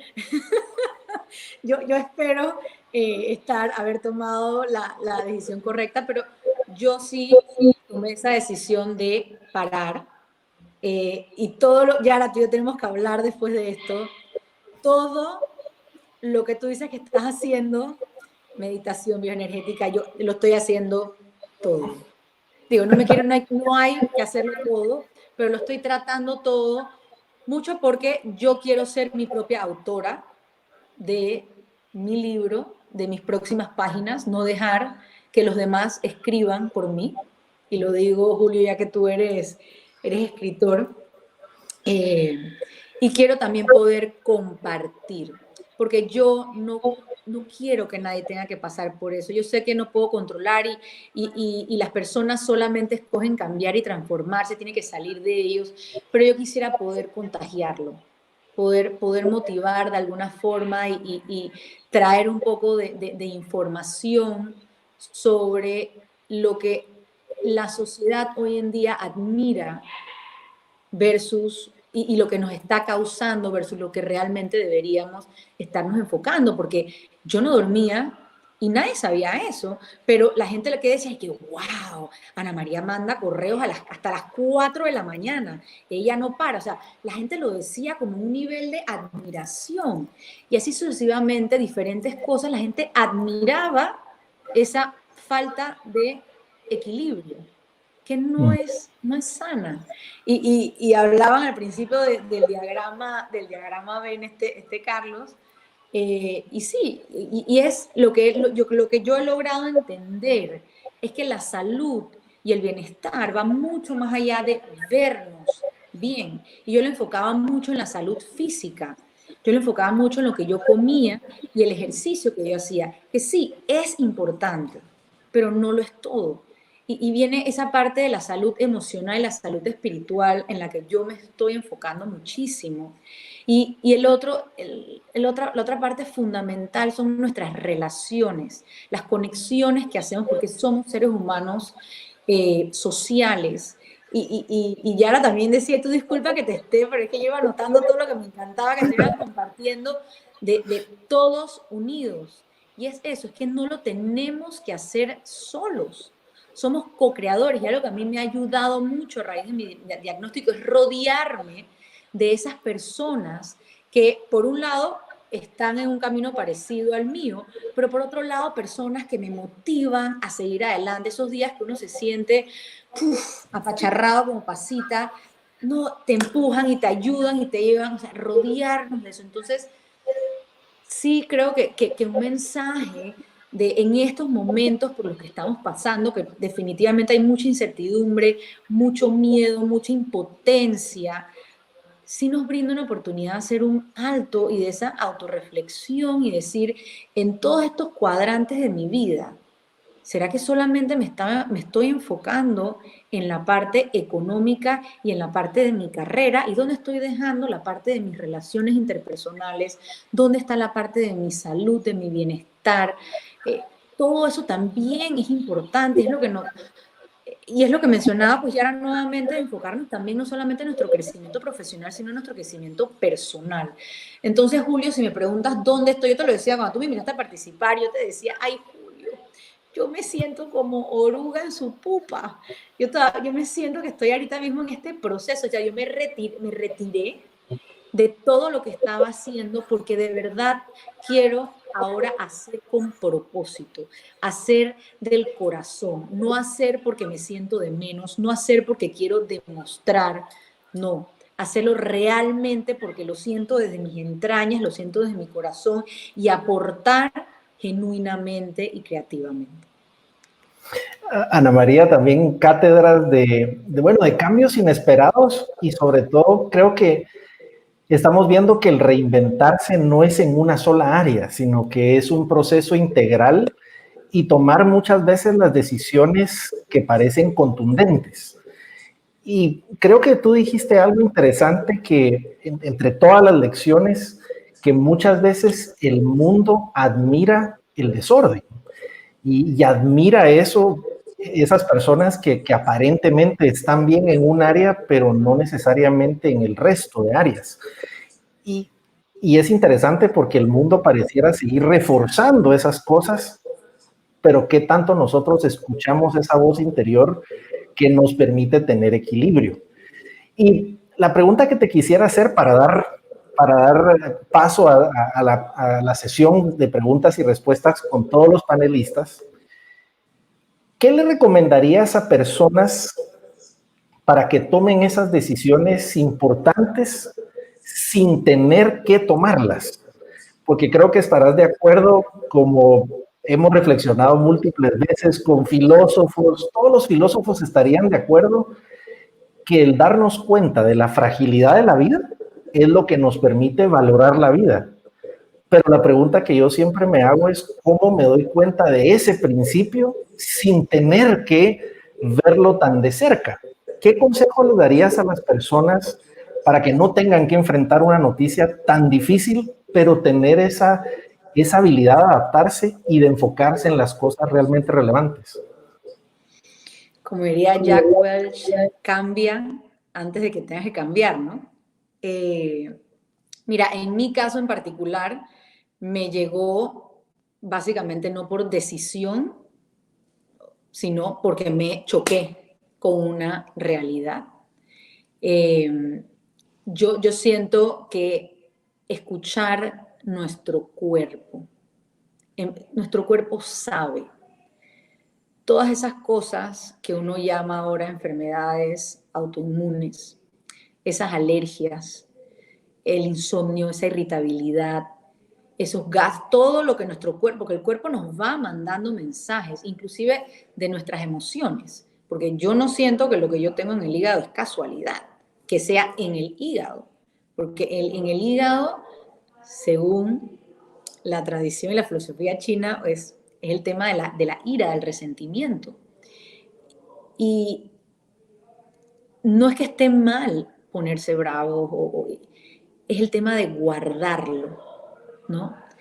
Entonces, por un lado, escucharnos a nuestro cuerpo y permitirnos sentir las emociones. Si tienes que llorar, llora, porque también estamos en una sociedad donde no se permite sentir, y las mujeres que decimos y somos muy efusivas, también nos tildan, nos ponen es que ella es, o que él es un llorón, que él es un exagerado, que es un sentimental, y no nos permitimos sentir. Entonces, darnos ese permiso de sentir. O sea, si está pasando por nuestro cuerpo, es por algo. Entonces, escucharlo.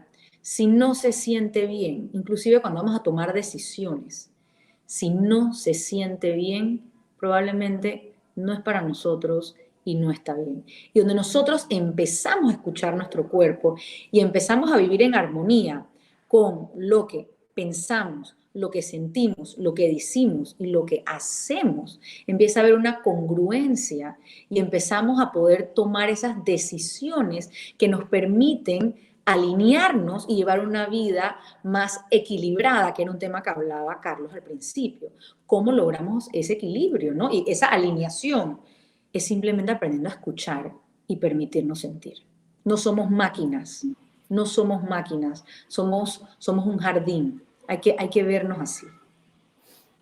Y yo creo que estarás de acuerdo, algo que tú y yo compartimos plenamente, pero a quienes dejas ser parte de tu junta directiva personal, de tu tribu, porque a mí yo doy testimonio que todo lo que ha aprendido Ana María nos lo comparte, lo procesa, nos lo enseña con tips especiales. Eres alguien que está viviendo yo te diría que ni siquiera la enfermedad, sino el diagnóstico, porque como hemos compartido, hay un diagnóstico, pero tú sigues estando plena, sintiéndote bien, y muchas personas ante un diagnóstico o una noticia automáticamente ya entran en un plano dejan de hacer las cosas. Y creo que tú estás viviendo este propósito con un para qué muy interesante de impactar positivamente a las personas utilizando esto que has aprendido. Entonces voy a darle... Encontré mi propósito. Hay que tener cuidado con lo que uno pide, yo sé, pero es que encontré mi propósito. O sea, este diagnóstico me ha permitido realmente encontrarme lo que me prende, lo que me apasiona y lo que quiero seguir haciendo gracias al diagnóstico. Y qué interesante que muchas veces pensamos que esos temas tan difíciles siempre tienen una bendición oculta y sin duda que es lo que nos los has enseñado. Entonces, le voy a dar paso a nuestros panelistas, a todos los panelistas, para que podamos tener una sesión de preguntas y respuestas.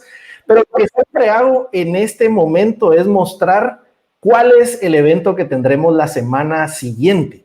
Y la semana siguiente tendremos otro panel de lujo, y es cómo escalar un emprendimiento. Y tendremos la fabulosa historia de Alida Boer. Ella es la fundadora de María's Bag y es extraordinario la historia de cómo ha escalado su emprendimiento, que ha trascendido países, y a Walter Gelbke, que él es el fundador de Café Barista, una organización que es emblemática, también ha escalado y nos van a contar sus poderosas historias, así que guarden la fecha para la semana siguiente.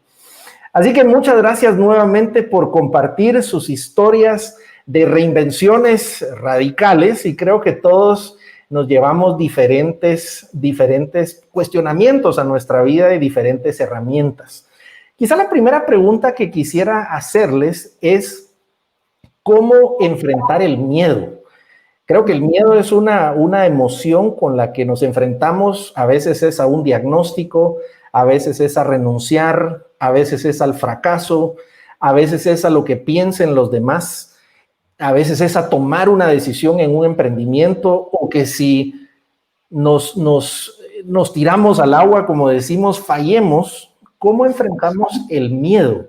Porque es una emoción que sin duda es biológica, está ahí presente para alertarnos, pero también nos puede paralizar. ¿Cómo hacemos para movernos a pesar del miedo?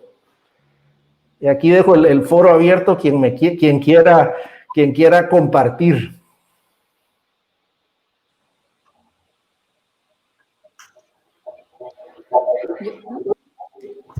Yarita, si quieres. Bueno, pues yo primero decirles, cada quien que tenga sus creencias, ¿verdad? Para mí, personalmente, mi fe en Dios, en que hay un plan perfecto, eso me lleva un poco, Ana María decía, ¿verdad? Gracias, Ana María, lindas tus palabras, pero Ana María misma decía, o sea, algo que a todos nos podría parecer algo trágico, pues tiene un plan y tiene un propósito, ¿verdad? Entonces, yo creo que hay que creer que Dios tiene un plan perfecto y cada quien tendrá su fe. Y luego hay cosas más específicas. Les voy a decir, yo soy una persona que escribe, ¿verdad? Y si tengo duda, bueno, escribamos pues, ¿verdad? Y a veces se reían de mí mis colegas. Yo hago el papelito y hago los pros y los contras y escribo. Y en el momento donde uno está escribiendo, comienza a ver en un papel, yo soy una persona tal vez muy, muy visual, veo la claridad de que las cosas van o no van y cuáles son los pesos y contrapesos, ¿verdad? Luego, creo que algo muy importante, muchas veces tenemos temor de preguntar. Y yo les diría que parte de las cosas importantísimas que me ayudaron a mí a crecer es que yo pregunto y nunca tengo miedo de que digan que soy tonta. Yo digo, pues sí, tonta sería si no pregunto, ¿verdad? Entonces, yo, por el contrario, o sea, pregunten, consulten. En la medida en la que ustedes ponen las cosas en blanco y negro, hacen las consultas correctas. Y bueno, y sobre todo, miren, hay una cosa que a mí me gusta decir mucho, es haz que valga la pena y haz que funcione. O sea, tengo miedo de A o B, vaya adelante y haga que funcione, ¿verdad? Carlitos, ¿qué piensas cuando las personas te dicen que a veces procrastinan por miedo? Porque sin duda creo que el procrastinar a veces es por ese miedo oculto al rechazo, al fracaso, a múltiples variables, y reinventarnos muchas veces implica tomar esas decisiones complejas. ¿Qué recomendarías para vencer el miedo? Gracias, Julito. Hay una cosa, yo, claro, podría meterme algunos textos que he leído, pero lo que más impacto da en mi vida y en las demás es lo que he experimentado. Y yo te digo, he tenido miedo a la hora cuando emprendimos, tuve miedo cuando empecé el negocio, tuve miedo cuando fui empleado. Yo estaba como director de recursos humanos de una compañía de telecomunicaciones, miraba toda Centroamérica y Panamá, y tuve miedo cuando inicié mi propio negocio. Realmente yo te podría decir que el miedo ha estado presente, no en una forma fea, sino que me ha ayudado. Entonces hubo alguien que me dijo, literalmente así, con esas palabras, y le tuve que echar adelante. Aunque tengas miedo, hazlas. Y eso me ayudó a que el miedo, ahí está, pero simplemente a mí no me va a botar, porque he pasado tantas cosas en mi vida que las voy a hacer aunque tenga miedo. Y no es, y a veces confundimos el miedo con la presión que tenemos al hacer las cosas, o nos sudan las manos, la ansiedad y ese tipo de cosas. Pero es miedo al final. Entonces en mi vida ha sido así. Siempre ha habido miedo, no todos los días, por supuesto, pero en los momentos donde he tomado decisiones que son clave y sé que mi vida va literalmente a tener un parteaguas, por supuesto que me da miedo. Y eso funciona y eso es bueno, porque tengo que ir a quien tiene el control. Y entonces empiezo trabajando. Entonces, por eso dice que la fe te produce paciencia, ¿verdad? Entonces, ya con esas dos herramientas, puedo seguir adelante, hacerlas con miedo, y también esa misma persona me dice, mira, hacer literalmente, cerrar los ojos, apretar los dientes y tirarte para adelante. Y eso es lo que es de mi vida, Julio. Y Ana María, ¿cómo enfrentas el miedo? Y lo quiero generalizar a la audiencia. Puede ser el miedo a un diagnóstico, el miedo a la crisis que tenemos, el miedo a que me despidan, el miedo a que me deje mi pareja, el miedo a que le pase algo a mis hijos. ¿Cómo enfrentamos ese miedo de las situaciones que no podemos controlar? Bueno, puedo hablar por mí. Y en mi caso es entender que el miedo es una emoción, o sea, es parte de nuestras emociones primarias, y lo vamos a sentir en diferentes momentos. Entonces, si entendemos que es parte de nosotros, eso ayuda mucho a que no te paralice, porque uno aprende a decir, bueno, siento miedo, pero a veces también siento tristeza, siento felicidad, siento rabia, o sea, es simplemente un sentimiento. Y saber que yo puedo hacer las cosas aunque tenga miedo, que era mucho lo que yo por eso estaba así cuando Carlos estaba hablando, porque es exactamente eso. Y a mí me pasa, y te voy a poner un ejemplo que pueda sonar tonto. En yoga, el tema de inversiones, pararse de cabeza. Yo que soy una persona controladora, pararme de cabeza me da mucho miedo, porque es perder el control. No me quiero caer, pero simplemente me lo he puesto como yo tengo que vencer este miedo. Igual con los tiburones, se van a reír, yo sé, le tengo pánico a los tiburones. Es meterse en la jaula de enfrente, o sea, es verlo de frente. La única forma es a través, pero entender que podemos hacerlo con miedo. O sea, no pasa nada. Yo no me siento mal por sentir miedo por mi diagnóstico, sentir miedo del futuro, pero también siento un agradecimiento, también tengo los otros sentimientos, y eso me ayuda, eso contrarresta el miedo que siento. Me siento apoyada, siento gratitud, también tengo mi mejor escenario. Hay cosas que me traen mucha felicidad. Entonces el miedo está ahí, pero busco otras emociones que hagan que ese miedo no se sienta tan presente. Amortiguando. Amortiguamos, así es. Me llama la atención algo que en la conversación con diversos líderes que entrevisto, conozco, y creo que está presente en cualquier persona que ha tenido éxito. Es ese síndrome del impostor, donde sentimos que no somos suficientes, donde tenemos que sobrecompensar para demostrarle a los demás lo que es una inseguridad muy propia. ¿Cómo vencemos esa voz interior? Porque de hecho, el mismo Steve Jobs le contaba a Walter Isaacson cuando hacía la autobiografía que si no fuera por ese miedo, esa inseguridad que tenía por haber sido adoptado, no habría hecho mayor cosa de sus grandes éxitos en la vida. Así que en gran medida su avance había estado motivado en parte por una gran inseguridad que quería probar. ¿Qué consejo le darían a cualquier persona, a cualquier líder, para vencer ese síndrome del impostor y sentirnos que somos suficientes, podernos gozar de las cosas que tenemos y estar más presentes en el día a día. Ana María, empezaría contigo. ¿Qué consejos darías? Mira, te daría dos. Uno, tú como psicólogo debes saber que uno también empieza por entender el porqué de esas inseguridades, que mucho viene para atrás de nuestra infancia y nuestras heridas de infancia. Pero una más práctica es invitar una segunda voz a nuestra cabeza, porque siempre está esa cabeza que nos está diciendo que no somos suficientes, pero si cultivamos una segunda voz para contrarrestar lo que nos está diciendo. Por ejemplo, yo te lo dije a ti, cuando tú me invitaste, lo primero que yo dije, ay, Julio, ¿tú crees que no sé qué? Y entonces ya, como me estoy entrenando en eso, la voz, cualquiera piensa que estoy loca, no que estoy teniendo voces en mi cabeza, pero viene otra voz, Ana María, por favor, si él no sintiera que tienes algo que aportar, no te invitara a participar. Lo mismo Yara, que se lo dijo su amigo, ¿no? Si no creyeran que tienes algo, es no esperar a que el amigo nos los diga, es cultivar nosotros que el amigo, tener un segundo amigo adentro que nos esté diciendo y nos esté recordando el por qué. Y otra también puede ser cuando lo sentimos, tener una estrategia de qué podemos hacer. O sea, es decir, por ejemplo, tenemos que hablar en público y eso nos pone muy nerviosos porque después que se nos olvide lo que tenemos que decir y todo lo demás, okay, ¿cómo hacer?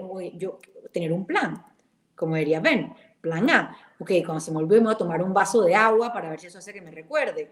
Plan 2, voy a tener unas notas escritas por si acaso. Entonces, donde uno también empieza a buscar como ciertas herramientas para no caer, que igual caemos, ¿no? Pero para salir del hueco, digamos, para salir de sentirnos impostores, me ayuda, pues. Así que tener como ese entrenar nuestra voz interior, esa voz interna que nos invita a las cosas. Carlitos, ¿qué consejo le darías a esas personas?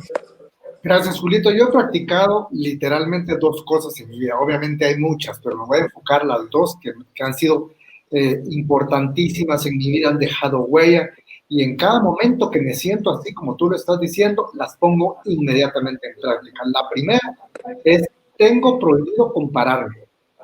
Si yo me comparo con alguien, en ese instante, te aseguro que voy a encontrar cosas mejores en la otra persona y que yo no tengo.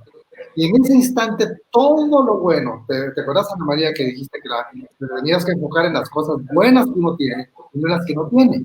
Entonces, en el momento que yo me comparo con alguien, en ese mismo instante voy a revelar todo lo que me hace falta y lo voy a hacer de una forma negativa. Esa es mi experiencia. Y la segunda específica es estarme preocupando por lo que no puedo ver. El ser humano está diseñado para vivir un día a la vez, pero eso no quiere decir que no podamos planificar, que no tengamos una meta a largo plazo. Tener la meta a largo plazo, entonces me permite ver el año, el mes, la semana, el día y las horas. Y cuando yo estuve en ese problema, cuando yo estuve en una depresión profunda, yo no vivía ni día a día, tenía que vivir minuto a minuto. Entonces, he aprendido a no compararme con nadie, no, prohibido. Sí admiro a la gente, te admiro a ti, admiro a Ana María, admiro a Yara, admiro a mucha gente que me rodea, que realmente me inspira con su vida y sus cosas, eso sí, pero no me comparo porque eso es terrible. Porque entonces cuando yo me comparo, te decía, eso va a ser literalmente negativo para mí. Y por favor, nunca estén pensando en lo que no ha sucedido. El 95% de las cosas que pensamos que van a suceder, no suceden. Entonces enfoquémonos en el día de hoy, enfoquémonos en el día a día. Me encanta la historia de Ana María porque literalmente mi papá tuvo un problema en el hígado y falleció por eso, ¿verdad? Entonces se me hizo fue un gap, ¿verdad? Básicamente lo que hablaba, si el hígado, me acordaba de eso. Entonces, básicamente esas dos herramientas y pensamientos son las que manejo y me ayudan a salir de eso cuando vengo. Ya tiene un flag y es exactamente qué hacer con eso. Y mi querida Yara. Bueno, gracias. Yo, primero decirles que toda mi época de crecimiento en la empresa, yo tenía el sentimiento de tengo que demostrar que sí soy buena, tengo que demostrar que de veras no se equivocaron. Y ese deseo, había miedo, pero sobre todo un deseo de demostrar que fue bien cansada, tengo que decirlo, pero fue un motor muy grande. Así que yo tampoco le tengo miedo a ese miedo, o yo le iría en contra de esos miedos. Esos miedos muchas veces nos hacen hacer cosas, hacer más cosas, nuevas cosas, ¿verdad? Luego yo les diría, miren, como mi ejemplo que les dije, si confían en ti, tienes que ir adelante. ¿Cuántas veces en la vida no nos ha pasado que nosotros creemos que algo puede pasar o que en esta reunión me van a decir algo? Seguro que me llamaron para decirme esto y comenzamos a crear un mundo paralelo y cuando llegamos no pasa, ¿verdad? No significa que nuestra mente comienza a jugar con nosotros. Entonces, cada uno piense si a su alrededor, y ahí decía Ana María, tu vocecita de acá, pero la física, si a tu alrededor alguien está confiando en ti, si te están dando la posición, si te están dando la oportunidad, es porque ellos no tienen los juegos que tú tienes en tu mente. Ellos no te están con esas obstrucciones mentales que tú tal vez de niño, de traumas, de lo que sea, traes. Las personas te están viendo diferente a lo que tú te puedes ver y entonces aprovéchalo y mírate como en un espejo de que es algo que tú puedes hacer. Luego hay una frase que a mí me encanta que dice "Take it till you make it". Y no recuerdo bien quién lo dijo, pero creo que es alguien de Harvard y es cuando no estás seguro y no sabes cómo hacerlo, y decís, sí, es que yo no puedo ser vendedor, es que yo no puedo ser, bueno, fingí, no en el mal sentido, ¿verdad? Sino fingí es de veras, créetela, hace de cuenta que sí, que estás en una obra de teatro, pues, y que te llamaron para jugar al vendedor. Hacelo y poco a poco vas a lograr. Y luego quizá en ese sentido, decirles, hay muchas veces ese síndrome del impostor viene de la mano con una humildad, ¿verdad? Que decimos es que como yo soy humilde, ¿verdad? Es que yo no, me están ofreciendo ese puesto, pero yo no lo voy a hacer, o yo no voy a ir a pedirlo, o yo no voy a dar ese paso, o yo no voy a, porque yo soy muy humilde. Y esa es otra frase que me encantó, que aprendí, que decía, don't be humble, you're not that good. O sea, no te eres de humilde porque tan bueno no sos, ¿verdad? Entonces, no confundan esa humildad con no querer hacer y no querer de veras creértelo. Hay que creérselo ustedes y creerte que sos el que puede ser el mejor vendedor y creerte que puede ser el gerente y que puede ser el empresario, ¿verdad? Y ahí de veras vamos modificando nuestra mente.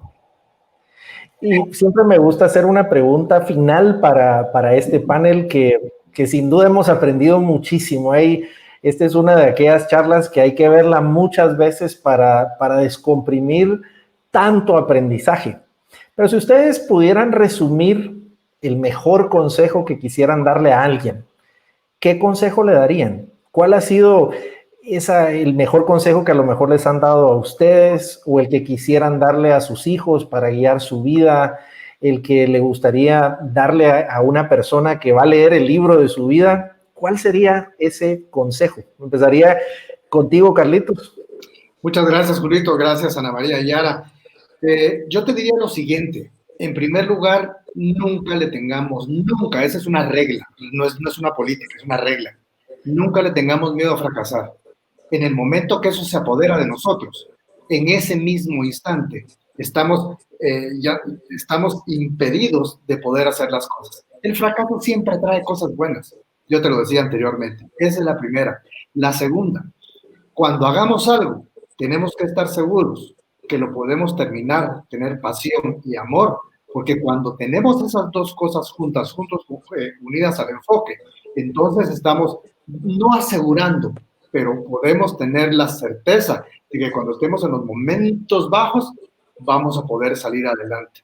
Y la tercera que les quisiera dejar es que todo en la vida pasa. Todo pasa. Los momentos buenos pasan, por eso hay que ser precavido. Y hay que estar reinventándose todos los días, en todo momento, en todo lugar. Y como bien Ana María, o tú lo dijiste cuando estabas con Ana María, en todas las áreas hay que reinventarse. No solo en una, ¿verdad? Entonces, es un proceso para que podamos nosotros estar convencidos que a pesar de que todas las cosas pasan, y los momentos difíciles también van a pasar. Y esto que he aprendido, sobre todo en este tiempo, los momentos duros y difíciles también pasan, pero tengo la certeza en mi vida que si no aprendo de los momentos difíciles, duran más tiempo. Entonces, tengo que aprender rápido para que esos momentos pasen rápido de mi vida. Entonces vienen los otros y vienen los otros. Y un amigo me decía, una persona solo tiene 3 estaciones. Perdón, está bien, está muy bien en todo, está entrando una prueba o está saliendo de ella. Nada más. Y ahí seguimos para adelante. Mil gracias, Carlitos. Mi querida Yara. Bueno, yo un mensaje de dejarles y es nunca dejen de intentarlo. Y tengo muchísimos ejemplos, desde ejemplos muy simples hasta muy trascendentales. Voy a decirles, una vez estaba en Panamá, iba a tomar un avión y ya era hora de abordar y yo le dije a mi amigo, me llevas al aeropuerto, pero si es hora de abordar, no importa, me llevas al rato y ese avión no despega. Hasta lo que les conté de ir al Banco Mundial a pedir un crédito, ¿verdad? Nunca se cierren ustedes las oportunidades. Muchas veces nosotros decimos, es que de plano no me lo van a dar, de plano no me lo voy a ganar, de plano yo no soy, de plano no es para mí, de plano, miren, no se cierren ustedes las oportunidades. Lo peor que pasa es que se queden como están y que les digan que no. Entonces, no dejen de intentarlo, lo que sea. Nunca dejen de intentarlo y se van a llevar unas sorpresas que pueden cambiar su vida. Gracias, mi querida Yara. Ana María. Bueno, Julio, creo que en contexto de lo que conversamos hoy y del momento en el que estoy viviendo, porque un consejo, digo, tendría bastantes, encuentra lo que te apasiona, lo que te llena de vida, lo que te prende a ti, no a los demás, a ti. Y usa tu cuerpo, escúchalo. Por ahí es el camino. Wow.